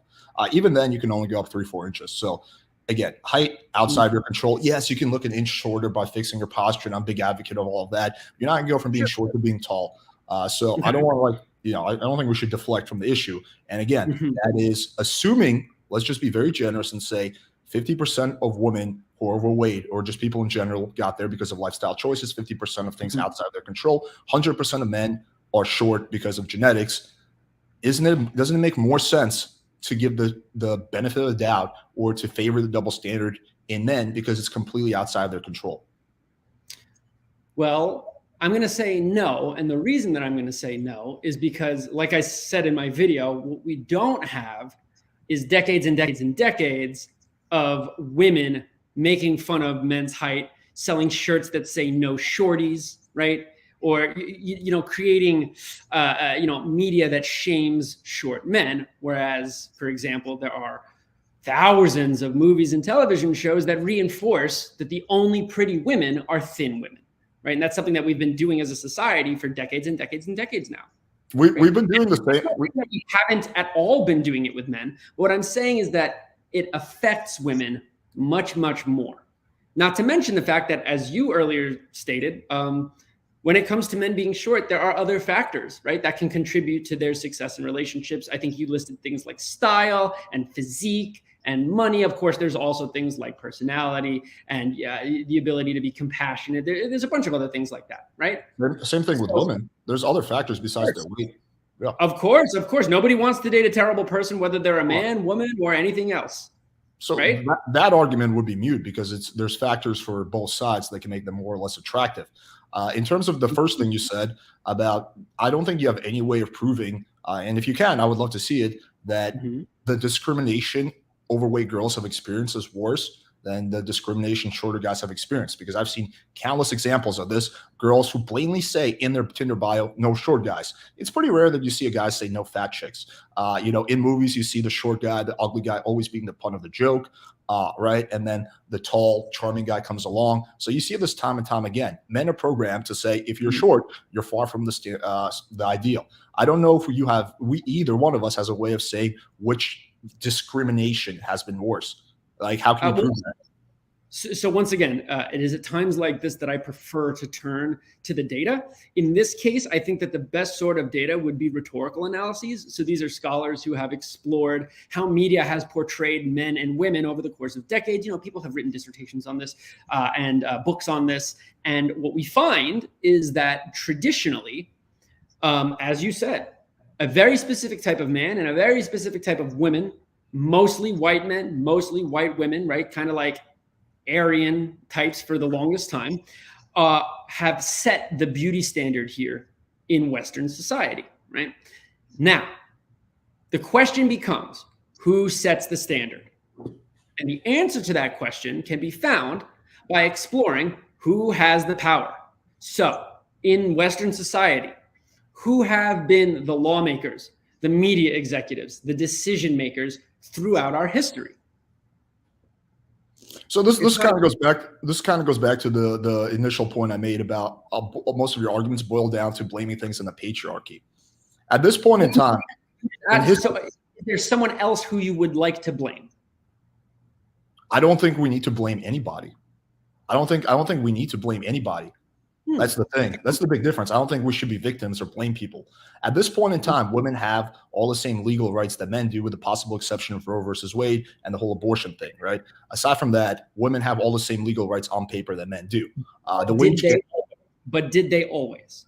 No, but we live today. We don't live just like African American people didn't have the same rights as white people. Now they do, right? We don't have to keep living in the past. Like, that time has changed. Okay, I agree that we should not be living in the past. But what I'm telling you is that the policies that once existed affect our life today. I'll give you an example. Women could not take out a mortgage until the 70s. For this reason, in 2022, the large majority of homeowners are men. And we know that in America, most people build their equity, their wealth, through real estate. That's an example of how previous shitty misogynistic policies affect the way that the world works today. So I don't think we should live in the past, but our history is extremely important in taking into consideration our modern societal implications. I think your heart is in the right place, but I actually think you're doing the people who are advocating for a big disservice by advocating this victim mindset where a lot of your problems are due to historical injustices from the past. That's the exact opposite of what I think you should be advocating, which is empowerment and taking responsibility for every element of your life. The fact is that today, a woman can be just as successful as a man, if not more successful. And it's the same thing for a person of color, right? So just constantly going back to, well, 50 years ago, there was this and this affects you today, creates a victim mindset, which again, you're doing these women a disservice. With the weight thing, you're doing these women a disservice by more or less advocating that it's okay if you're overweight. No, sure, if she wants to be overweight, that's fine. But it's a lifestyle choice that's going to have negative health consequences on her. And setting the standard that, just a different body type, right? You're actually doing these women a disservice who might otherwise be motivated to take bigger, let's just say incentive when it comes to improving their health. So I think that the people you're trying to protect, you're actually doing them a big disservice with that kind of logic. Okay. So you made a number of points there. There's a couple that I'd like to address, if that's cool. Okay, sure. Let's do it. So, I don't think, I'm not a huge fan of the phrase victim mentality, which we can get into if you want. But at the end of the day, right, you're talking about women who have an equal opportunity as men in 2022. And, there are a lot of things that ensure that we do have equitable choice based on, things like gender and ethnicity, race, the rest. What I'm saying is that in reality, the large majority of people who hold power and wealth are still men. Large majority. Just like the large majority of people who hold power and wealth are white, at least here in the States, right? And so what we need to do is we need to understand that the policies that once existed affect the way that life is currently lived today. Now, I'm the first one to say that here in the States, we've been doing better. Things are much better now than they were 50 years ago, 100 years ago. I'm conceding to that all day. But there are still issues that stem from that. For example, there are many women alive today who in their 20s and 30s could not get a mortgage, and it affected their life path. And it affected their family. It affected their family's life path. And now they are living that right now. So what I'm not trying to do, I'm not trying to just shirk all responsibility and say, well, history screwed women, so why even try? You just sit there and be a victim. No. But we must acknowledge these issues so that we can approach them from a legislative perspective and from a societal perspective so that we can have a better understanding of our neighbors. Okay, let me ask you this question. Do you believe in equality of outcomes or equality of opportunities or both? Yeah, so that's a very difficult question for me to answer from a dichotomous standpoint, because when you say, okay, equality of outcomes, have outcomes been equal? No. Okay. No. Do you believe in equality of opportunity? Well, has opportunity been equal? No. And so even though there are certain elements today where opportunity is more equal than it once was, there are still many areas in which opportunity is very much not still equal. And from the perspective of men and women, I'm largely talking here about women of color, like Black women, indigenous women who do not have access to resources that, for example, white men or white women have access to, right? And that's the whole intersectionality thing. So I'm sorry that that's not much of an answer, but in my opinion, the question is kind of moot. It doesn't matter, because what we need to look at is what's happening and how can we continue down the progressive agenda that has gotten us to where we are from where we were. I think it's an extremely important question because I believe in equal opportunities. So that means I think a man, woman, any person of color should have the same exact opportunity. Well, let's take something like going to college. It should play no role what race you are, what gender you are, or your ability to get into a program. However, equality of outcomes is something different. That's when we take a look at engineering school, which is 90% guys, 10% women, and we say, well, there's way more men here. We got to make this 50-50. And then we start punishing, in a way, the men so we can get more women in, right? We start taking something out, right? That is something different. And it ignores the fact that men and women generally gravitate towards different things. Well, the stuff you mentioned about, men generally hold all the money. There's also biological reasons for that. Women are the child, women have to bear children, right? That usually takes a toll on their career. Men, generally speaking, work more hours. They generally take jobs that are more high risk. They generally gravitate towards jobs that are more high risk, that pay better. Women, generally speaking, gravitate towards those jobs. So should women be able to work those same exact jobs that pay a lot of money? 100%. Should they have the same opportunities? 100%. Should we guarantee that the wealth is equally distributed and the women represent 50%? No, that's really not a good thing for society. Okay, so first of all, I don't see anyone doing that. I don't see any politician. I don't see any sort of legislation that is forcing 50% of STEM to be filled by women. It's just not there. Bro, yes, it's happening. In college, for example, I went to Boston University engineering school. Yeah, right now they're pushing so that, so like the engineering school, which is 9% men, becomes more 50-50. You see this with universities all the time with diversity quotas. Oh, like we need more people of this race. Harvard, there was a famous lawsuit where Harvard was actively discriminating against Asian people because there's too many Asians and they wanted more other types of minorities in there, right? And whatever. Right. But Harvard lost that lawsuit. So yeah, that's happening all the time. Right. Do you see how, like, when Harvard tried to do that, they were stopped?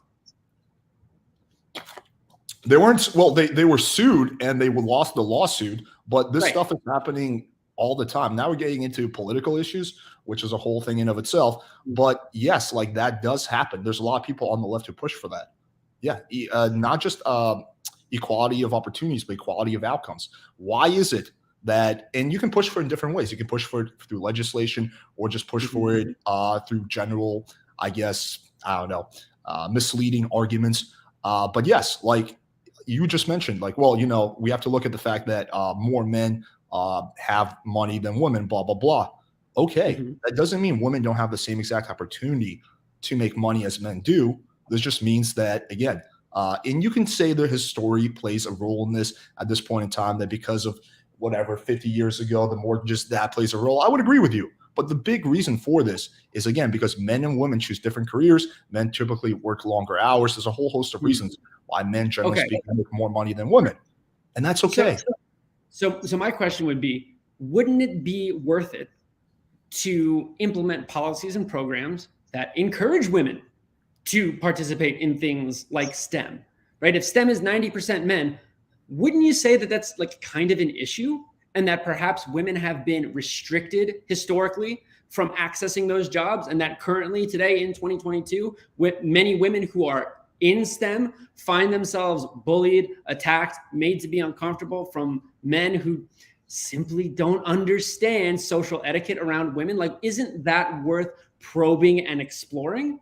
Because when an entity is made up of 90% men and only 10% women, I would suggest that it's probably due to some sort of patriarchal structure that set things up for the success of men and only men that we are currently breaking down. And I would argue that that's a good thing.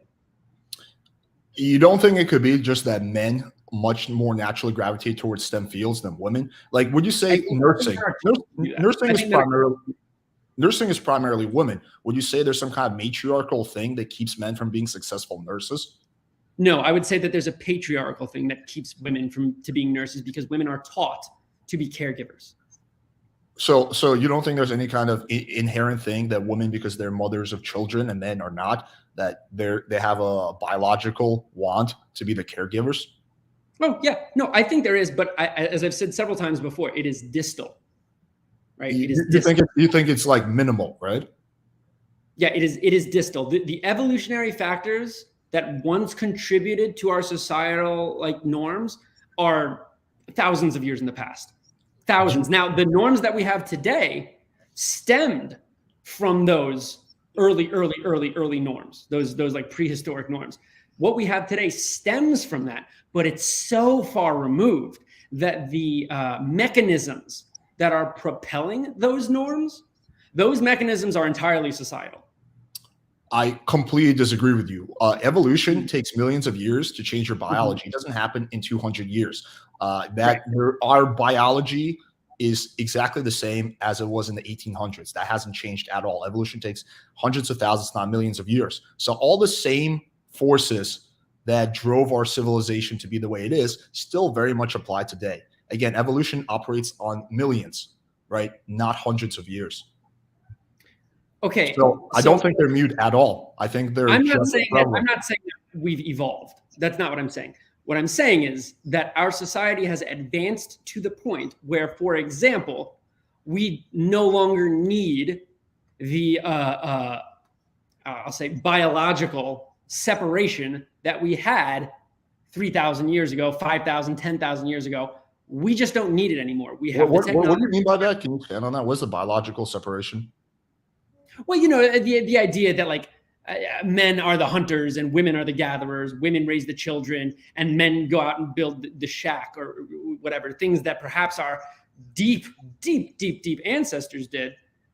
We just don't have that. But there's strong biological reasons for that, because women are capable of breastfeeding children. Men are not. Sure. That's what makes more sense for the women. Women are much more nurturing and caring. That's not a societal thing. Women are just naturally, it's been studied, have 10 times the gray matter in their brain, right? Which is responsible for more social type of things. Men's and women's brains are differently. So there are biological reasons why women. Wait, hang on, let me just finish. Let me just finish. I think you respond. There's biological reasons why women are more nurturing and caring, and men are more likely to take riskier, higher paying jobs and work longer hours. There's biological reasons for that. That hasn't changed. So there are biological differences between men and women. Absolutely. 100%. Okay. What I'm saying is that those biological forces do not play the role that they once did, nor is it even close. What I'm saying is that in 2022, like you brought up breastfeeding, men can breastfeed women. We have an apparatus. You put it on, you put formula or natural breast milk in there, and you feed the baby. Men can do that in 2022. Men could not do that 5,000 years ago. We didn't have the apparatus for it, but now we do. So breastfeeding need not only be for women now, but, and this is the big thing, men are taught not to do that. That's where I'm coming from. Okay, I think I'm starting to understand the crux of our disagreements, and that's, I think, and correct me if I'm wrong, you believe that the vast majority of the gender roles or the gender differences are due to societal causes and the evolutionary causes for them have been largely outdated. Versus I believe that there's still very strong biological differences that are responsible. I'm not saying there's no societal influences. I'm not saying that. I'm just saying that the big portion of this is biological differences between men and women. Women generally prefer to be the one that stay home with the kids, right? Or just to be the primary caregiver. Women generally gravitate towards that. Not all women, but a lot of women. Of course, there's some great single dads, but generally speaking, women like to have a more active role in the kid's life while the dad works. And that's not just some societal programming. There's biological reasons for that. Women are more nurturing. That's not something that's society programmed. Women are just inherently more nurturing. Women are more caring, more empathetic, right? Again, not society. That just has to do with the woman's biology. So I think that's the big disagreement we have. And this goes back to nature versus nurture, which is something that's highly debated. So I don't think we're going to be able to get to the bottom of that. That's too long of a conversation. Right. But I do want to get back to the initial thing because I want to make sure we get through all these points because we haven't even started your critiques, right? So we have a whole also, and I don't have a time constraint, so I can stay on for however long. I got to eat dinner in a little bit, but we can do one or two more points. Okay. So then let's try to stay very focused. I want to go back to this, the double standard. Let me understand this correctly. Is the crux of your argument that women have suffered more because of societal standards? Therefore, it's okay to have this double standard in the woman's favor? Yeah. Okay. So I think I see the miscommunication here. What I'm saying is that there is no double standard because for standards to be double, then standards must have been equal. So if standards are not equal, they can't double. And historically, standards have not been equal. Okay. I'm not getting into the weeds of how you got that data. I'm gonna say it like this. As of now, where we're at 2022, standards are more favorable from a societal perspective. Shaming women, or I don't think anyone should ever be shamed. I guess judging women for their body type is very socially unacceptable. Judging men for their height is still very socially acceptable. So therefore, at this point in time, the standard is more in the woman's favor when it comes to this discrepancy. So given that fact, wouldn't it make sense at the very least to say, you know what, maybe there should not be this double standard at all? Well, yeah, it would be great if there were no double standards at all. But I think what the problem I have with your video is that you're arguing for, you're basically bending over backwards to justify that double standard, which again, like, I think if you're going to go in any direction, it should be the opposite way, where you bend over backwards to justify the double standard in terms of men, right? Because again, height is 100% outside your control. But again, like, I think at the very least, the logical conclusion is just to be like, okay, you know what? Both men and women are entitled to their preferences. Some men don't want overweight girls. That's okay. Some women don't want short guys. That's okay too. Not, well, you know, there's reasons why it's okay for women to not want short guys, but it's not okay for men to not want overweight girls.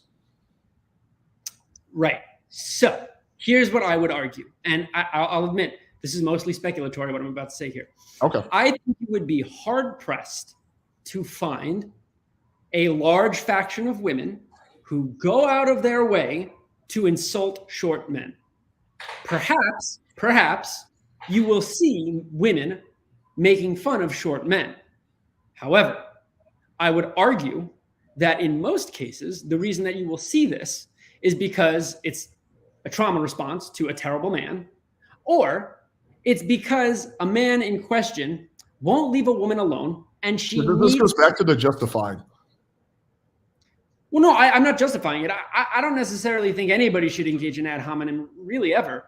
But what I am saying is that traditionally, when you look at women insulting short men, there's usually more to it than just that. It usually doesn't just happen within a vacuum. Whereas societally, fat women, overweight women, if you will, have been historically shamed and chased out of public spaces simply for being overweight. Now, if you don't want to date bigger bodied women, I don't think anyone's going to hold a gun to your head and force you to do it. I'm not going to do that. But what I'm saying is, shamed for it.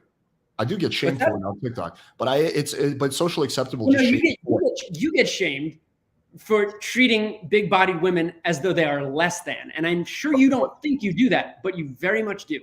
Okay. I want to really get into that. How do I do that? 1 second, let me let my dog out. Okay, go ahead. Are you guys enjoying the debate so far? This is a really good discussion. We're definitely going to need to do a part 2 because I don't think we're going to get through all these points. Okay, go ahead. We'll definitely have to do a part 2. Okay, so the question was, how do you shame women, bigger bodied women? Yeah. Well, my first, and you're not going to like this point, but I have to make it. Yeah, that's fine. Go ahead. My first point would be, you need to take a look at the type of men who are supporting you. And I understand that they don't speak for you, but they believe you speak for them. And if you explore the comments in your videos, you will find a lot of men who simply hate women, especially bigger bodied women. And you should be asking yourself, if I'm attracting this type of man, what is it about what I am saying that makes those men feel comfortable? Okay, so I fundamentally disagree with this argument because a content creator is not responsible for the type of people who support them. If someone supports your video, who winds up being a school shooter, I wouldn't go and say, dude, you're encouraging school shooting. Like, it has nothing to do with it, as long as my message is not about that. So just because the fact that there are, and I will even grant you this point, I agree there's some misogynistic men in my comments who say, some messed up shit. And to be fair, it's also on the other side. I see in my comments, if we're going to be fair, I see a lot more of it on the other side of really, what's the term? What's the opposite of misogynistic or whatever? Really bitter women, let's just say, who say really nasty shit in my comments, like a lot. Why are they bitter? Well, you want me to answer that question? Why do I think they're bitter? I think that personal trauma that they're trying to take out on me. You don't think it has anything to do with the message that you deliver with your Quite platform? often, they don't really understand. Mostly what I see is straw man arguments, stuff like, Alex, you want to take women back to 1940s. No, I don't. I believe in equal rights. Alex, you must hate women. You'll always be single. Actually, I have a girlfriend. So mostly it's straw man arguments, not things I actually believe in. So I don't think that you want to take dating back to the 1940s, but I mean, you did just advocate moments ago for ignoring history, and you really tried to make the case that it doesn't really contribute to what we're going through today. No, I didn't say that. Like I said, yes, it contributes. I said, of course, history contributes. What I said was, I don't think we should focus on that, and I don't think it contributes nearly as much as you think it does. I think it's still largely biological. I'm not saying we should ignore history. Okay, that's fair. So you realize that the Supreme Court right now is quite literally trying to violate the bodies of women, right? Right. I mean, I literally preface this by saying, with the exception of Roe versus Wade. That's a huge exception, a huge, glaring, massive, ridiculously important exception, right? We're not even on different sides of that. I'm very pro-choice, so I don't think we have a disagreement there. But I don't let's not, because you said you have limited time. Let's not kind of get off track. Let's go back to this thing. The initial question I asked you is, how is my content, or how am I shaming overweight women? That's the question I had. Okay, so first point I made, so you have to ask yourself why so many of those men and so many, to your point, angry women approach you. That would be my first piece of advice. Ask yourself why you find yourself experiencing that so much. But that's a question. That's not an argument. Well, I'm asking you to be introspective. Okay, but my question wasn't, I'd be happy to do that. But my question was, how does my content encourage shaming overweight women? How do I encourage that? And you're asking me to be introspective, but that's not really an argument.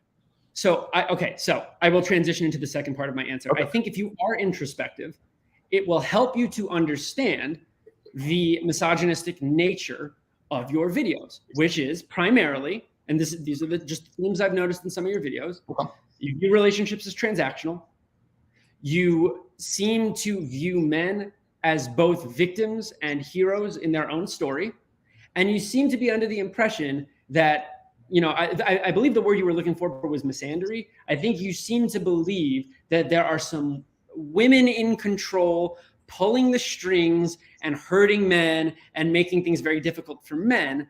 And that is, of course, imagined. So I think that engaging in that sort of introspection will guide you to those conclusions. Okay, so I think every single one of the points you made is incorrect. And let's just go through them one by one. So the first one you said, tell me the first one again, please. So if you were to introspect, you would find that, let's see, we talked about, now I can't even remember what I said. I said that there's no such thing as misandry, right? There's no such thing as... I remember one of them is that I seem to think, I look at men as some kind of victims and heroes. Right? Yes, the simultaneous victim-hero mentality. Okay, so let's dispute that right now. I've, on my channel, publicly multiple times said that the victim mentality is one of the worst things. I do not see men as victims. I also don't see women as victims.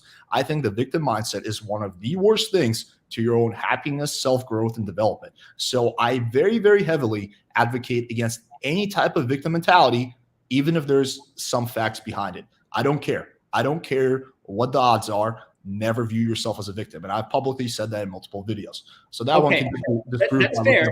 You did spend a fair portion of this conversation trying to paint shorter men as victims.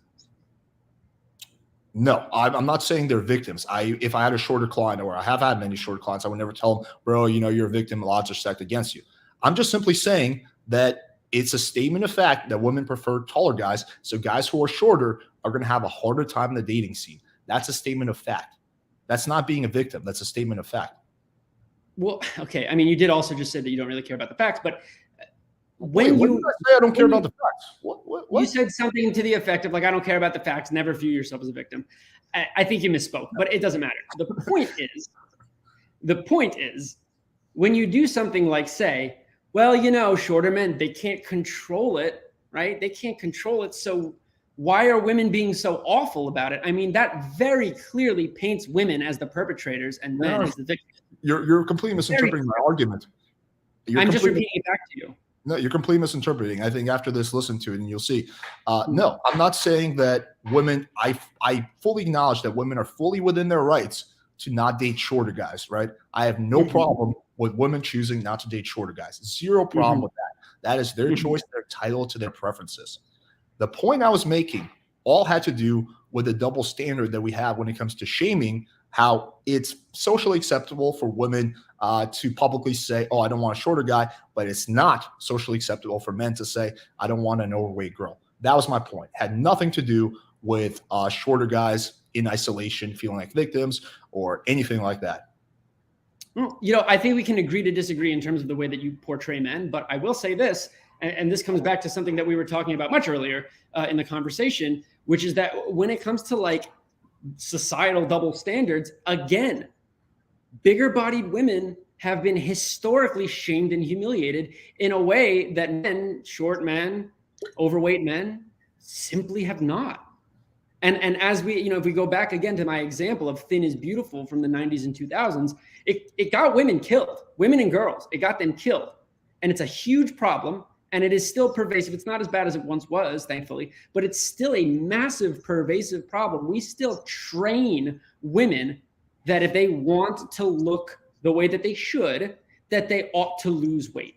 And that results in a number of unhealthy decisions that ultimately result in sometimes sickness and death. And we need to acknowledge that. If your argument was advocating the fact that we have unrealistic beauty standards in the media and that they hurt people, I'll be all for that. Well, the problem I have with your argument is that it only focuses on women. Well, women have been victims of this universal beauty standards. It completely ignores the fact that men have as well, right? You're just completely missing 50% of the equation. Both men and women have suffered mentally due to unrealistic beauty standards. Yes, women have, and also men have. We can't. Yes, I agree. No, the patriarchy hurts us all. Yeah, the patriarchy hurts us all. I'm 100% with you there.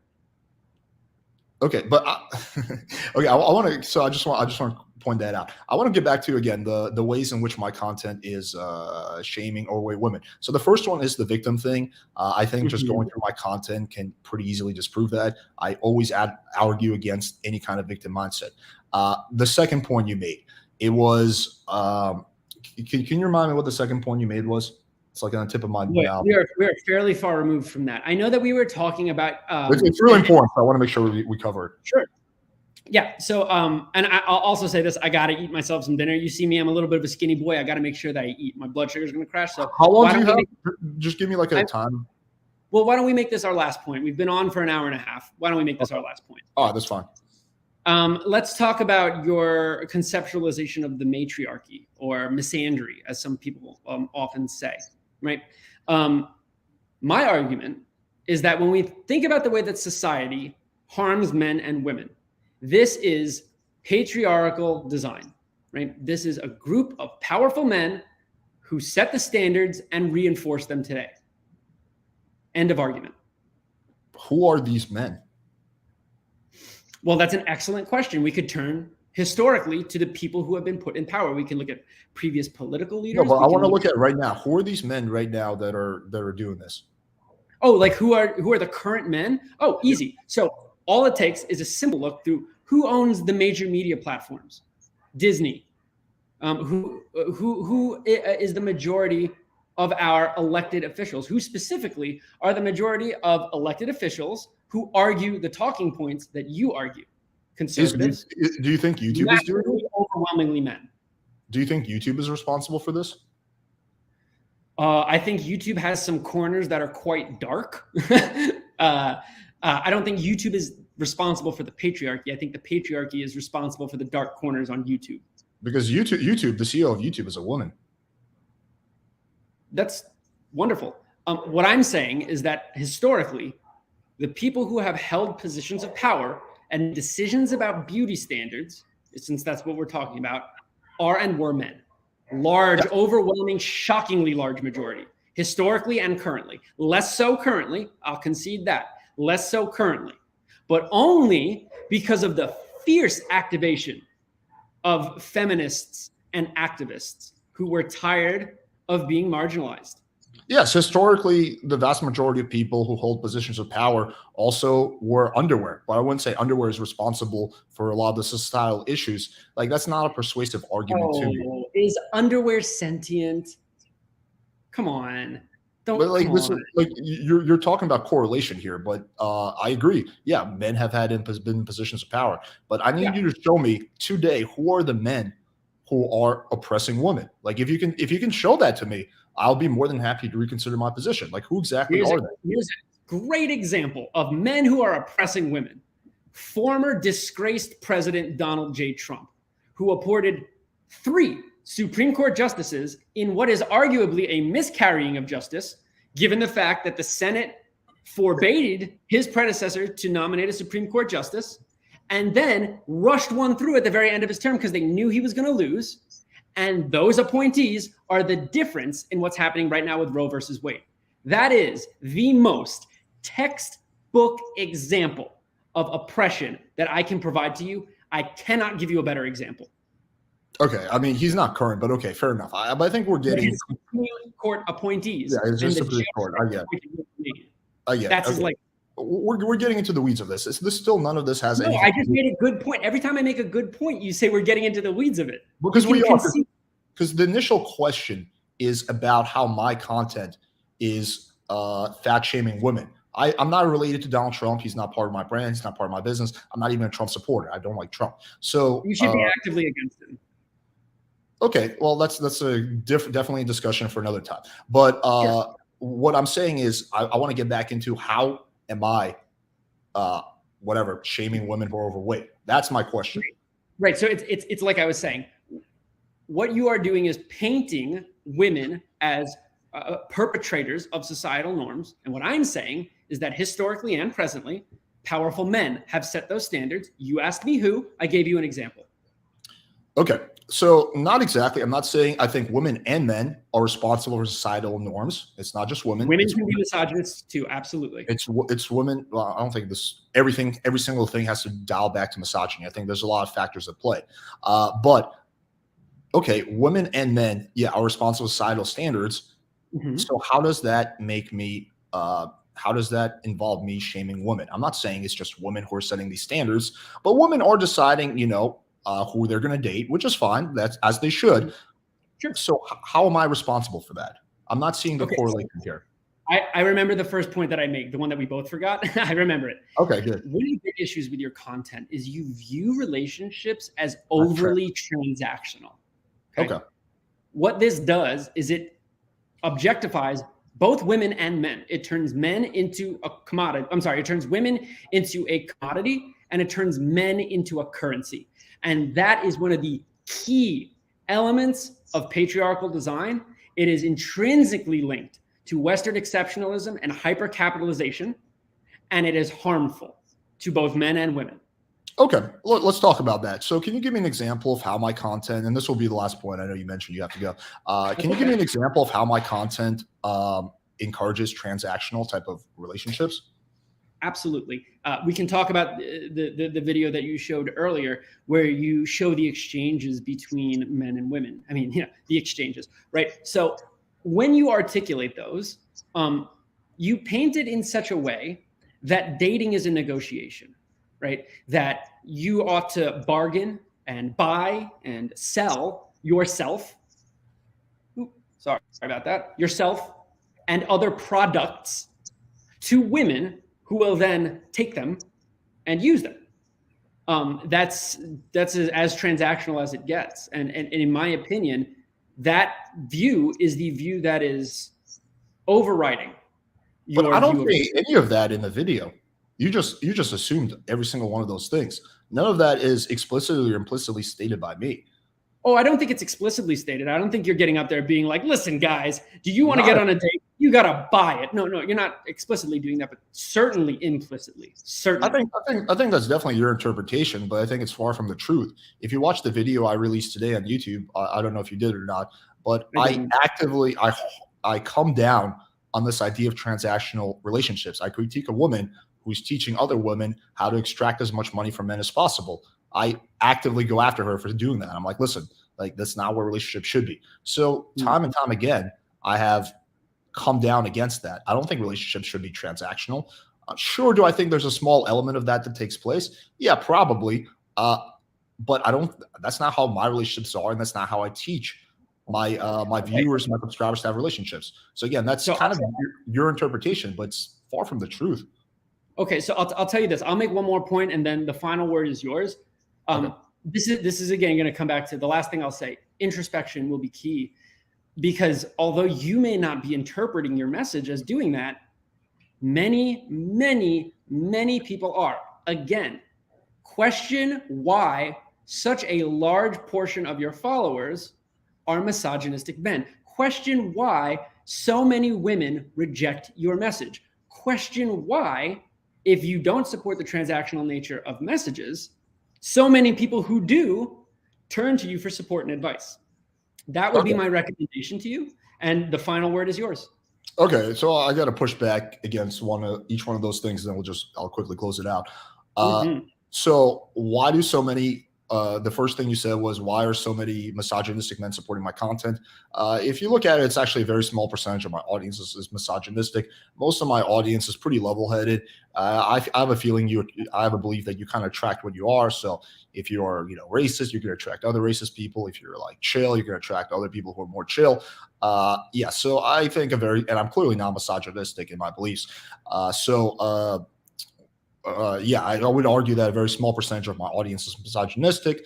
Unfortunately, the way the social media works is the stuff that's the most polarizing gets the most views, the most clicks, right? So a comment that's really out there and racy, like, oh, women are this, blah, blah, blah, that's going to get like a whole bunch of like, whatever attention, blah, blah, replies, versus a comment is like, oh, this is a very interesting, nuanced issue.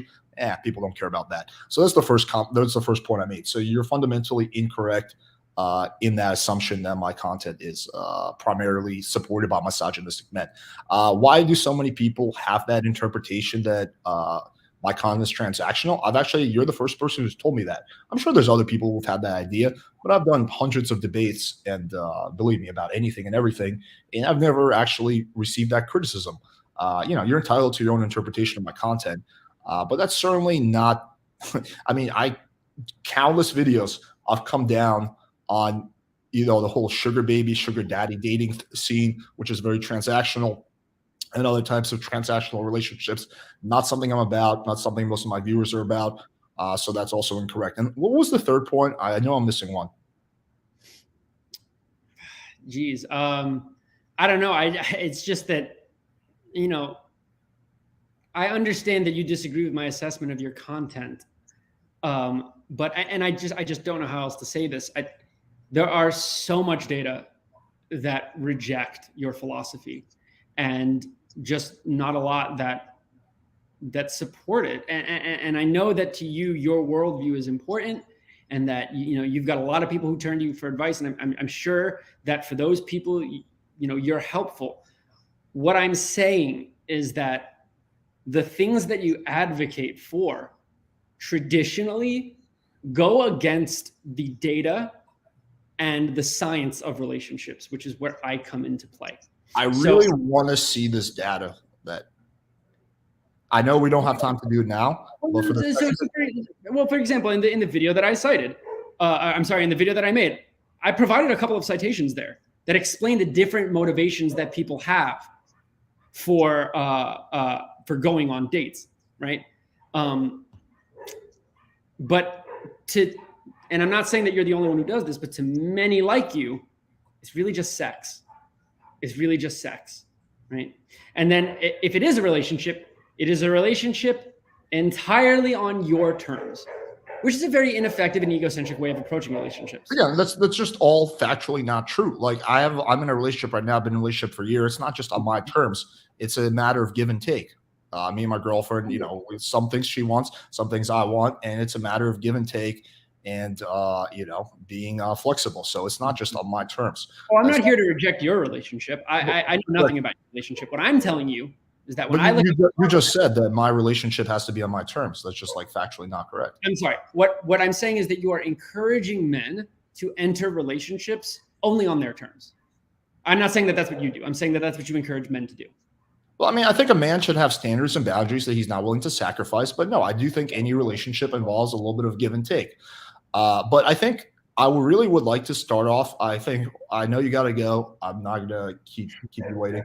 I think we should definitely do a part two because Sure. I think we actually only discussed like 20% of the stuff that Wow. we need to discuss. I had so much stuff on my notes, and I'm sure you have some stuff as well that we didn't get to. But I would really like to start off the second debate by going through the data that you mentioned that disproves my theories. And maybe you could just send me some of these studies you're referencing so I can take a look at them. But Absolutely. I'd be happy to. okay, awesome. I think we should start with that, and then we can go from there. But yeah, I mean, overall, good discussion. Let me ask: do you have any closing thoughts? No, just that we should maybe in a week or two have a part two, like you said. Maybe 100%.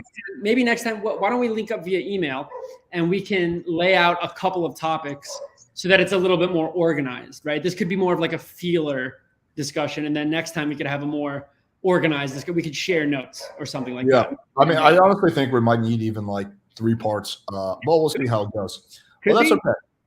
I enjoy these discussions. But yeah, I definitely want to start off the second one by going through the data.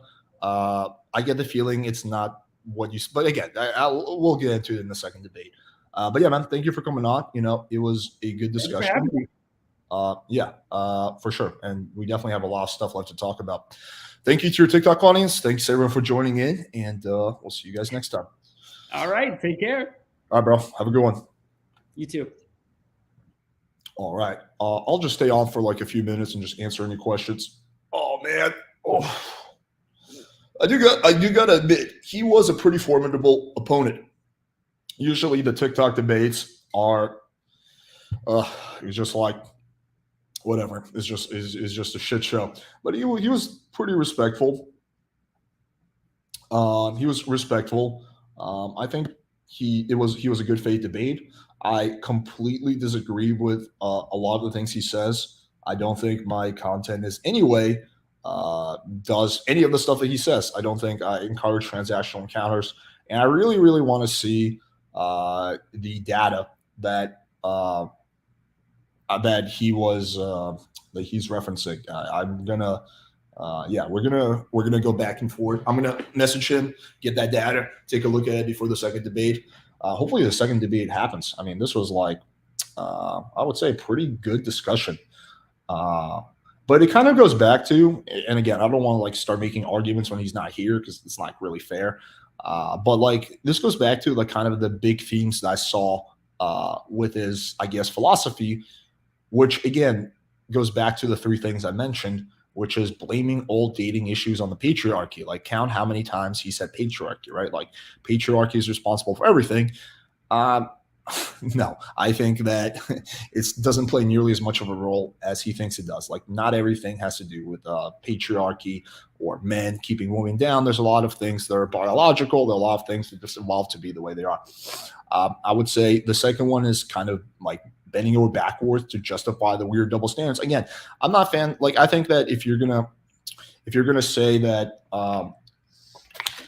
women, it's okay for women to have standards, but it's not okay for men. It should be the other way because men have no control over their height. Most women have a lot of control over their weight. It's unfortunate I didn't have that study, but yeah, I mean, I was very generous when I said 50%. I would bet it's more like 90%. 90% of women have control over their weight, or more like that. And another thing, and I guess he said it was humor. He might be right about that. Trying to make incorrect personal inference about people who think differently. So I didn't even get. Yeah, there's so many points I had that I really did not get a chance to get through. But I guess in the first TikTok video, the one that he did at the end, he says that he suggests that all this is related to me struggling with women, which again is factually incorrect. Like I don't struggle with women at all. Like I do pretty well with chicks. I mean, do I have room for growth? Yeah, of course. Everyone does. But that doesn't mean I'm struggling. I'm far from struggling. I used to struggle when I was younger, before I knew. But I think his intentions are good. Like I don't think he's like trying to hurt anybody. I think his intentions are good. But the road to hell is paved with good intentions. And I think that even though he is, his intentions are good, it's actually that type of logic and message might actually hurt people. Not like that they're going to commit suicide or something like that. More in the sense that like this victim mindset. Again, notice how he said like, oh, I don't really like talking about the victim mindset. Why? The victim mindset is huge. It is the number one detriment to men and women being happy and successful, in my opinion, from what I've seen. Certainly much more than any societal institutions arguing that, like it's men. I mean, women, they were historically, they couldn't get mortgages. Yeah, that's fucked up. But we've changed that. That hasn't been a thing for 50 years, right? And constantly bringing attention to it again, encourages this victim mindset. Like where women start to think, we are victims. That's not a good mindset for a woman to have. That's not going to be good for her success. If I ever have a daughter, I'm not going to focus. Like, I think, okay, let's talk about like this. If he and I had a daughters, right, like separately, right, I think he would spend a lot of, this is speculation, but he would spend a lot of time telling his daughter about, societal injustices and how, the reason that, she might struggle is because of the patriarchy, blah, blah, blah, versus I wouldn't even bring that up. I'd be like, your life is within your hands. Sure, there's been things in history that weren't fair to your gender, but right now, the law is equal with the exception of Roe versus Wade, whatever. That's a whole side tangent. Your life is in your hands. Your happiness is in your hands. It's up to you to make it, right? That's a much better message to have for your daughter or for anyone, really. I just think the victim mindset is so detrimental. And I think that like the leftists quite often encourage that, whether it's directly or indirectly, which again is a detriment to the people who they're trying to protect. Okay. Let me answer a few questions and then we can call it.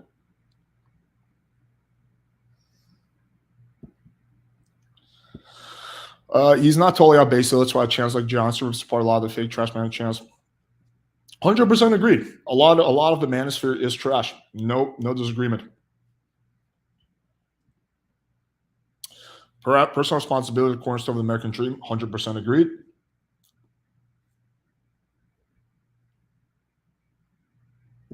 Never trust a male feminist.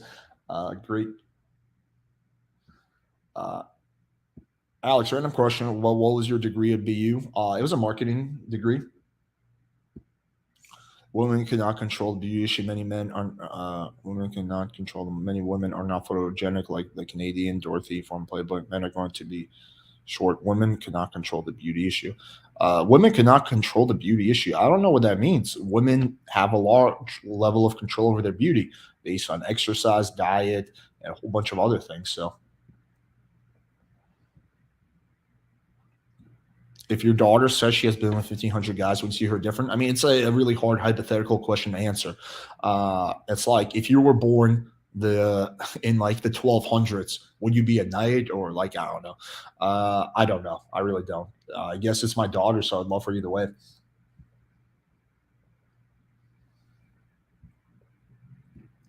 I was very disappointed he did zero research. Well, I think a lot of his assessments of my content were completely off base. Alex, would you tell your daughter to lose weight? Yes. If my daughter was overweight, I would 100% tell her to lose weight. My mom, who's been very skinny all her life, recently gained weight. You know what I do? Every time we talk, I say, Mom, how's the weight going? I want my mom to lose weight so she lives a longer, healthier life. I think you're doing that person a disservice. Of course, I tell my mom to lose weight, and I would with my daughter because I love her and I want her to live a long, healthy life. I don't want my mom dying from diabetes at the age of 60. I don't want my daughter suffering all her life. Of course, I would tell her to lose weight. I would do it in a respectful way, and I would be encouraging. I wouldn't shame them. I would do it in the right way, but of course I would. And if you don't, you're doing that person a disservice. It's like if one of your friends had a really bad drinking problem, imagine you tell them, like, dude, maybe you got to take it easy on the drinking. Oh, what are you, alcohol phobic? Like, what? No, like, of course you should say something. Be like, dude, like, I'm really concerned about you drinking. Like, we need to do something about this. Let me help you out with this, right? Same thing with the weight. It's a health. It's detrimental to your health to be overweight. This is a fact. This is not up for debate. All the doctors agree on this, all the medical professionals. So it's important that if you have a loved one who's female or just male, it doesn't matter what gender actually, that you care about, that you do encourage them to lose weight.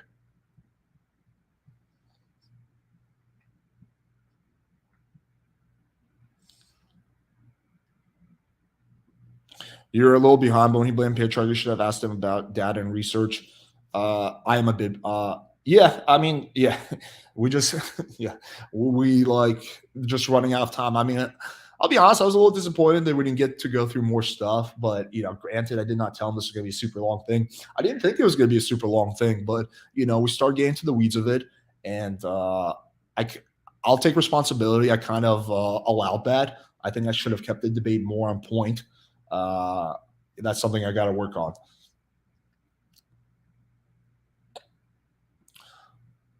My own mom tells me to lose weight all the time if I get fat. Yeah.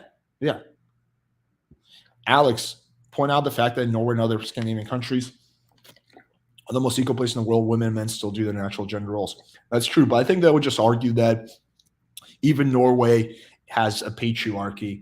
So Norway is better than America, but still has a patriarchy.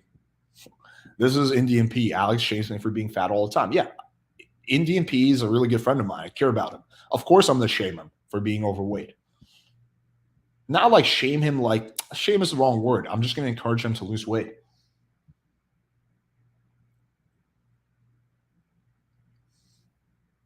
Okay, let me do a few more questions.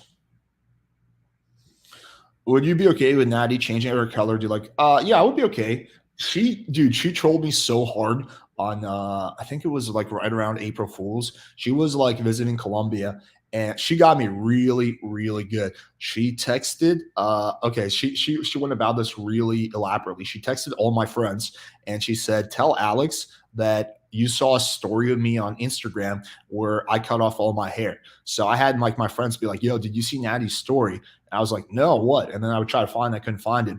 And what's it called? And it would be like, yeah, man, she cut off all her hair. It looks pretty weird. And I was like, what the fuck? Because Natty has like a great head of hair that goes down to her ass. Like Spanish girls have really nice hair. And I was like, what the fuck? And I texted her, I'm like, hey, did you cut off your hair? And she's like, yeah, haha. I was like, can you send me a picture? And she was like, no, I don't want you to judge me. And I was like really concerned. I was like, fuck, she cut off all her hair. Like one thing is she goes short, but she was making it seem like she cut off all her hair. And I was like, what the actual fuck? I'm not going to break up with her over that, but it's not pleasant, I guess, for her to have no hair for a period of time. And yeah, so she got me really good. That was like the best prank she ever pulled on me. Also, getting called a fat asses will inspire me to stop being one, not getting called. Exactly. People who are overweight, they don't need to be cuddled more. They need to be encouraged to lose weight. They shouldn't be shamed. They shouldn't be stigmatized. They shouldn't be personally attacked, but they should be encouraged. The worst thing you should do, just like a person who has a drinking problem, telling them, oh, it's okay, dude. It's okay. There's nothing wrong with drinking 10 beers every night. Exactly like that, telling a person who's overweight, oh, it's okay, dude. It's just a different body type. You're screwing them over. You're not doing them any favors, right? That's not a good thing to do. How do you type? Because it's not me typing. It's Indian P. I've been married for 17 years and I've been fat because my hubby did. Yeah, exactly. I'll be honest, if Natty got fat, that would be, I would work with her initially. I'd be like, babe, you're gaining some weight. But if she chose to ignore that and got overweight, which she never would because she has insane genetics, I would end that relationship at some point. And she would do the same with me if I got overweight. That you need that kind of tough love. Like I feel like people today are cuddled way too much. You need some tough love.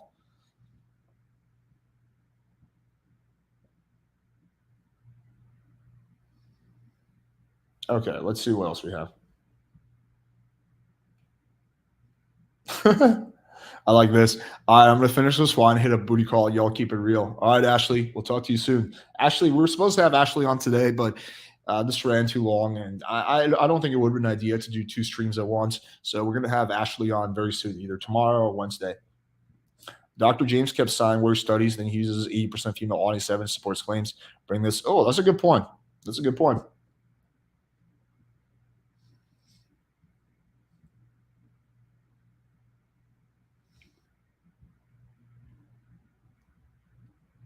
Okay. The guy's name is literally Jucifer. Yeah, well, I'm not going to judge him for his name. Alex, but can't tell a person to grow taller to become wittier, darker. That the left strawman. Yeah, exactly. Like height is outside of your control. But the strawman was where he was saying, "Oh well, you're encouraging these guys to be victims because like the biggest one. You guys saw me. I never get like angry during debates. I'm pretty calm. But the closest I ever got to riled up was actually early on when he was suggesting that he didn't say this explicitly, but he was suggesting that I'm responsible for the incel epidemic when literally I'm doing the opposite. Like, I'm not going to claim that I'm like making a big change in the incel epidemic. No, but I am working on a solution. I have helped guys who are on their way to becoming incels turn their life around. So I very much resent the implication that I'm in any way responsible for the incel epidemic. Like, I'm literally doing the opposite. Imagine someone who spent their career, I don't know, like fighting poverty. And then someone's like, yeah, bro, you're contributing to poverty in third world countries. It's like, dude, I'm doing the opposite.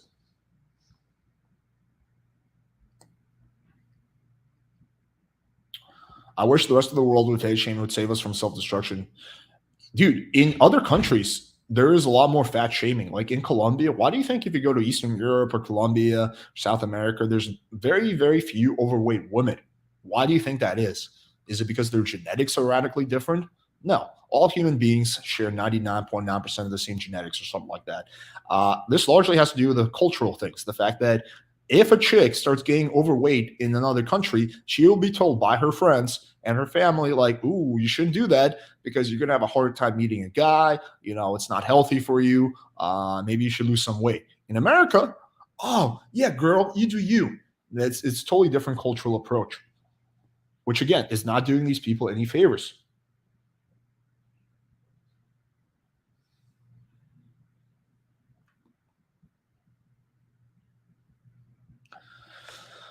Um, Alex, I looked at the study. It says most people are fat because of lifestyle choices in every study. No number percentage. Yeah, exactly. I didn't have the exact number on it.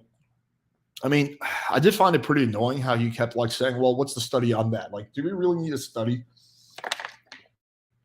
for to support things like women prefer taller guys?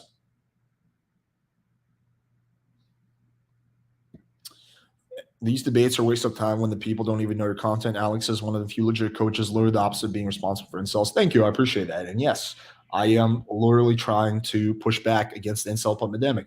Again, I don't have that big of an audience. I know I'm not going to have a big impact, but if I can change a few people's lives and keep them from becoming incels, then that's something good for the world.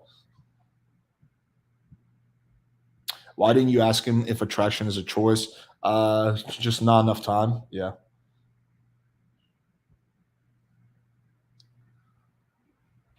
Uh, Yeah. In what world do we need a citation that fat people are attractive and healthy and it's not? Yeah, exactly. Like you don't need a study for everything. He did use a lot of arguments of authority, which I had a feeling he was going to do. But like you don't need like a double-blind placebo-controlled study to come to the conclusion that women prefer taller guys or that being overweight is probably not the best thing when it comes to dating or your health. Okay. I mean, I think that's basically it. The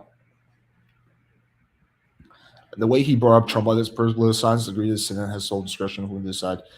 Okay, well, yes and no. The president nominates who he wants to be the judicial whatever appointee. Typically, the Senate just confirms it.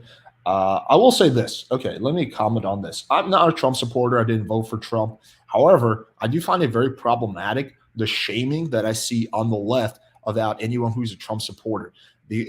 Basically, what the leftists do is they say if you're a Trump supporter, it must be because you're racist or you're misogynist.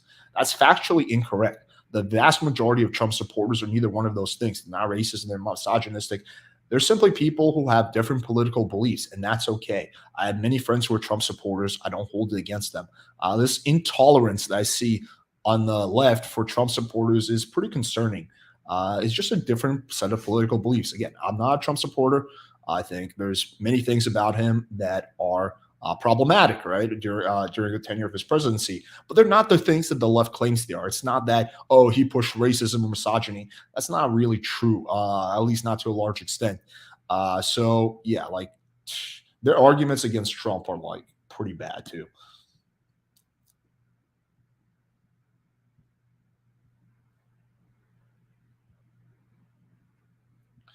You have to remember that most of the audience is woke women tend to be ugly. So yeah, like he did use that argument of authority quite often. He's like, well, if you look at my analytics, it's he kind of that's what they call a snuck premise. So he was like, well, you do know that the majority of women, dislike your content and disagree with you. And then I'm like, whoa, that's not true.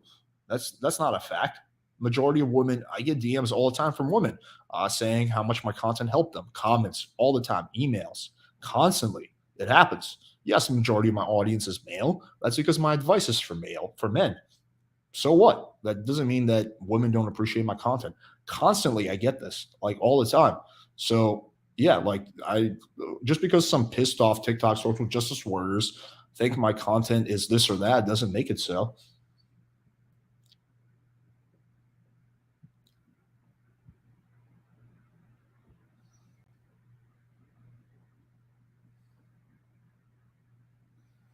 Who would win, Wheat Waffles or Dr. Stein? Ooh, I don't know. That would be interesting. Yeah, when he said you need to be actively on their Trump reaction. Yeah, I didn't want to go down that rabbit hole because that's one thing that I find problematic about the left is their complete misinterpretation of Trump supporters' motives. Again, not Trump supporter, never voted for Trump. I think a lot of things he did were problematic, but I don't think the vast majority of people who support Trump are racist or misogynistic. That's simply fiction.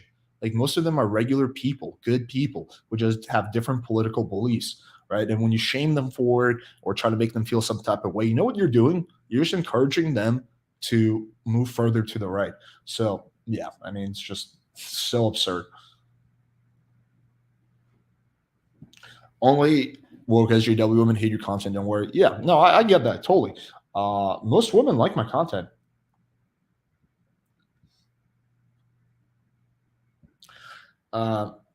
Alex, next debate, you're asking how beauty queen women treat fat women. I bet they, yeah, I'm gonna get more studies for the next debate. I usually don't heavily rely on studies. That's not just my style of debating, but yeah, I will pull up more because he loves studies.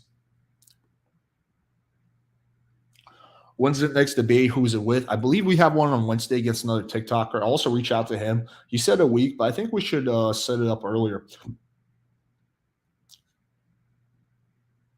Trump was the only president to stop the war to a great degree. That's a whole rabbit hole, elements of truth, but I don't want to go down this rabbit hole.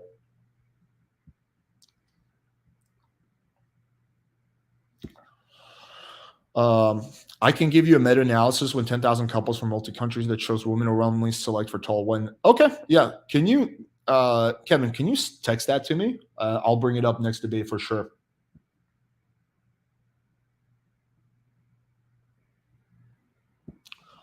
Trump equals lowest unemployment rate, lowest minority unemployment rate, most business opportunity zones. First step, President informed dating the most to HBUs.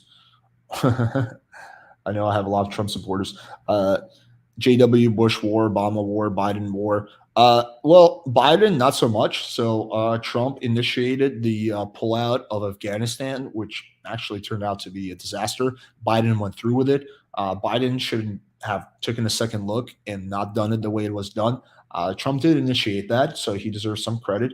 He also encouraged special forces to go in and take care of ISIS. Notice how ISIS is like rarely mentioned nowadays. So Trump definitely did some good things. There's no denying that. Like this notion that Trump was like this, like Hitler type of character is factually incorrect. He definitely did some good things.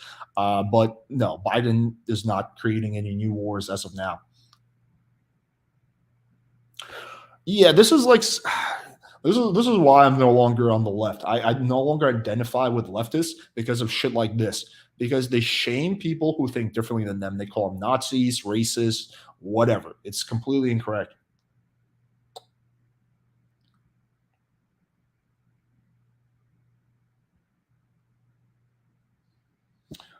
Yeah, no, I definitely am. I'm gonna get a lot more studies. Again, not my style of debating, but I'll get them. Also, when you told him, can we do this without nerding out and have a study for everything? Yeah, that was funny.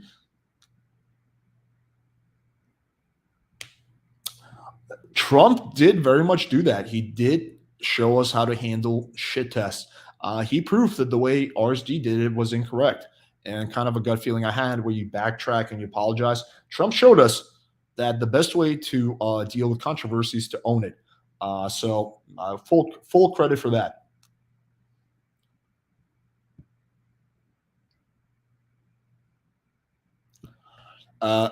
Yeah, that's a good point. Always ask your audience member to help you get studies. That's a good point.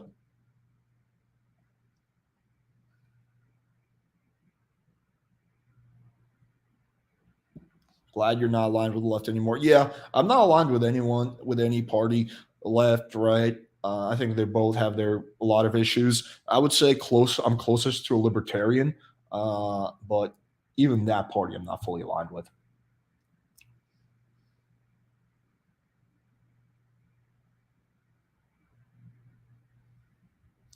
Okay.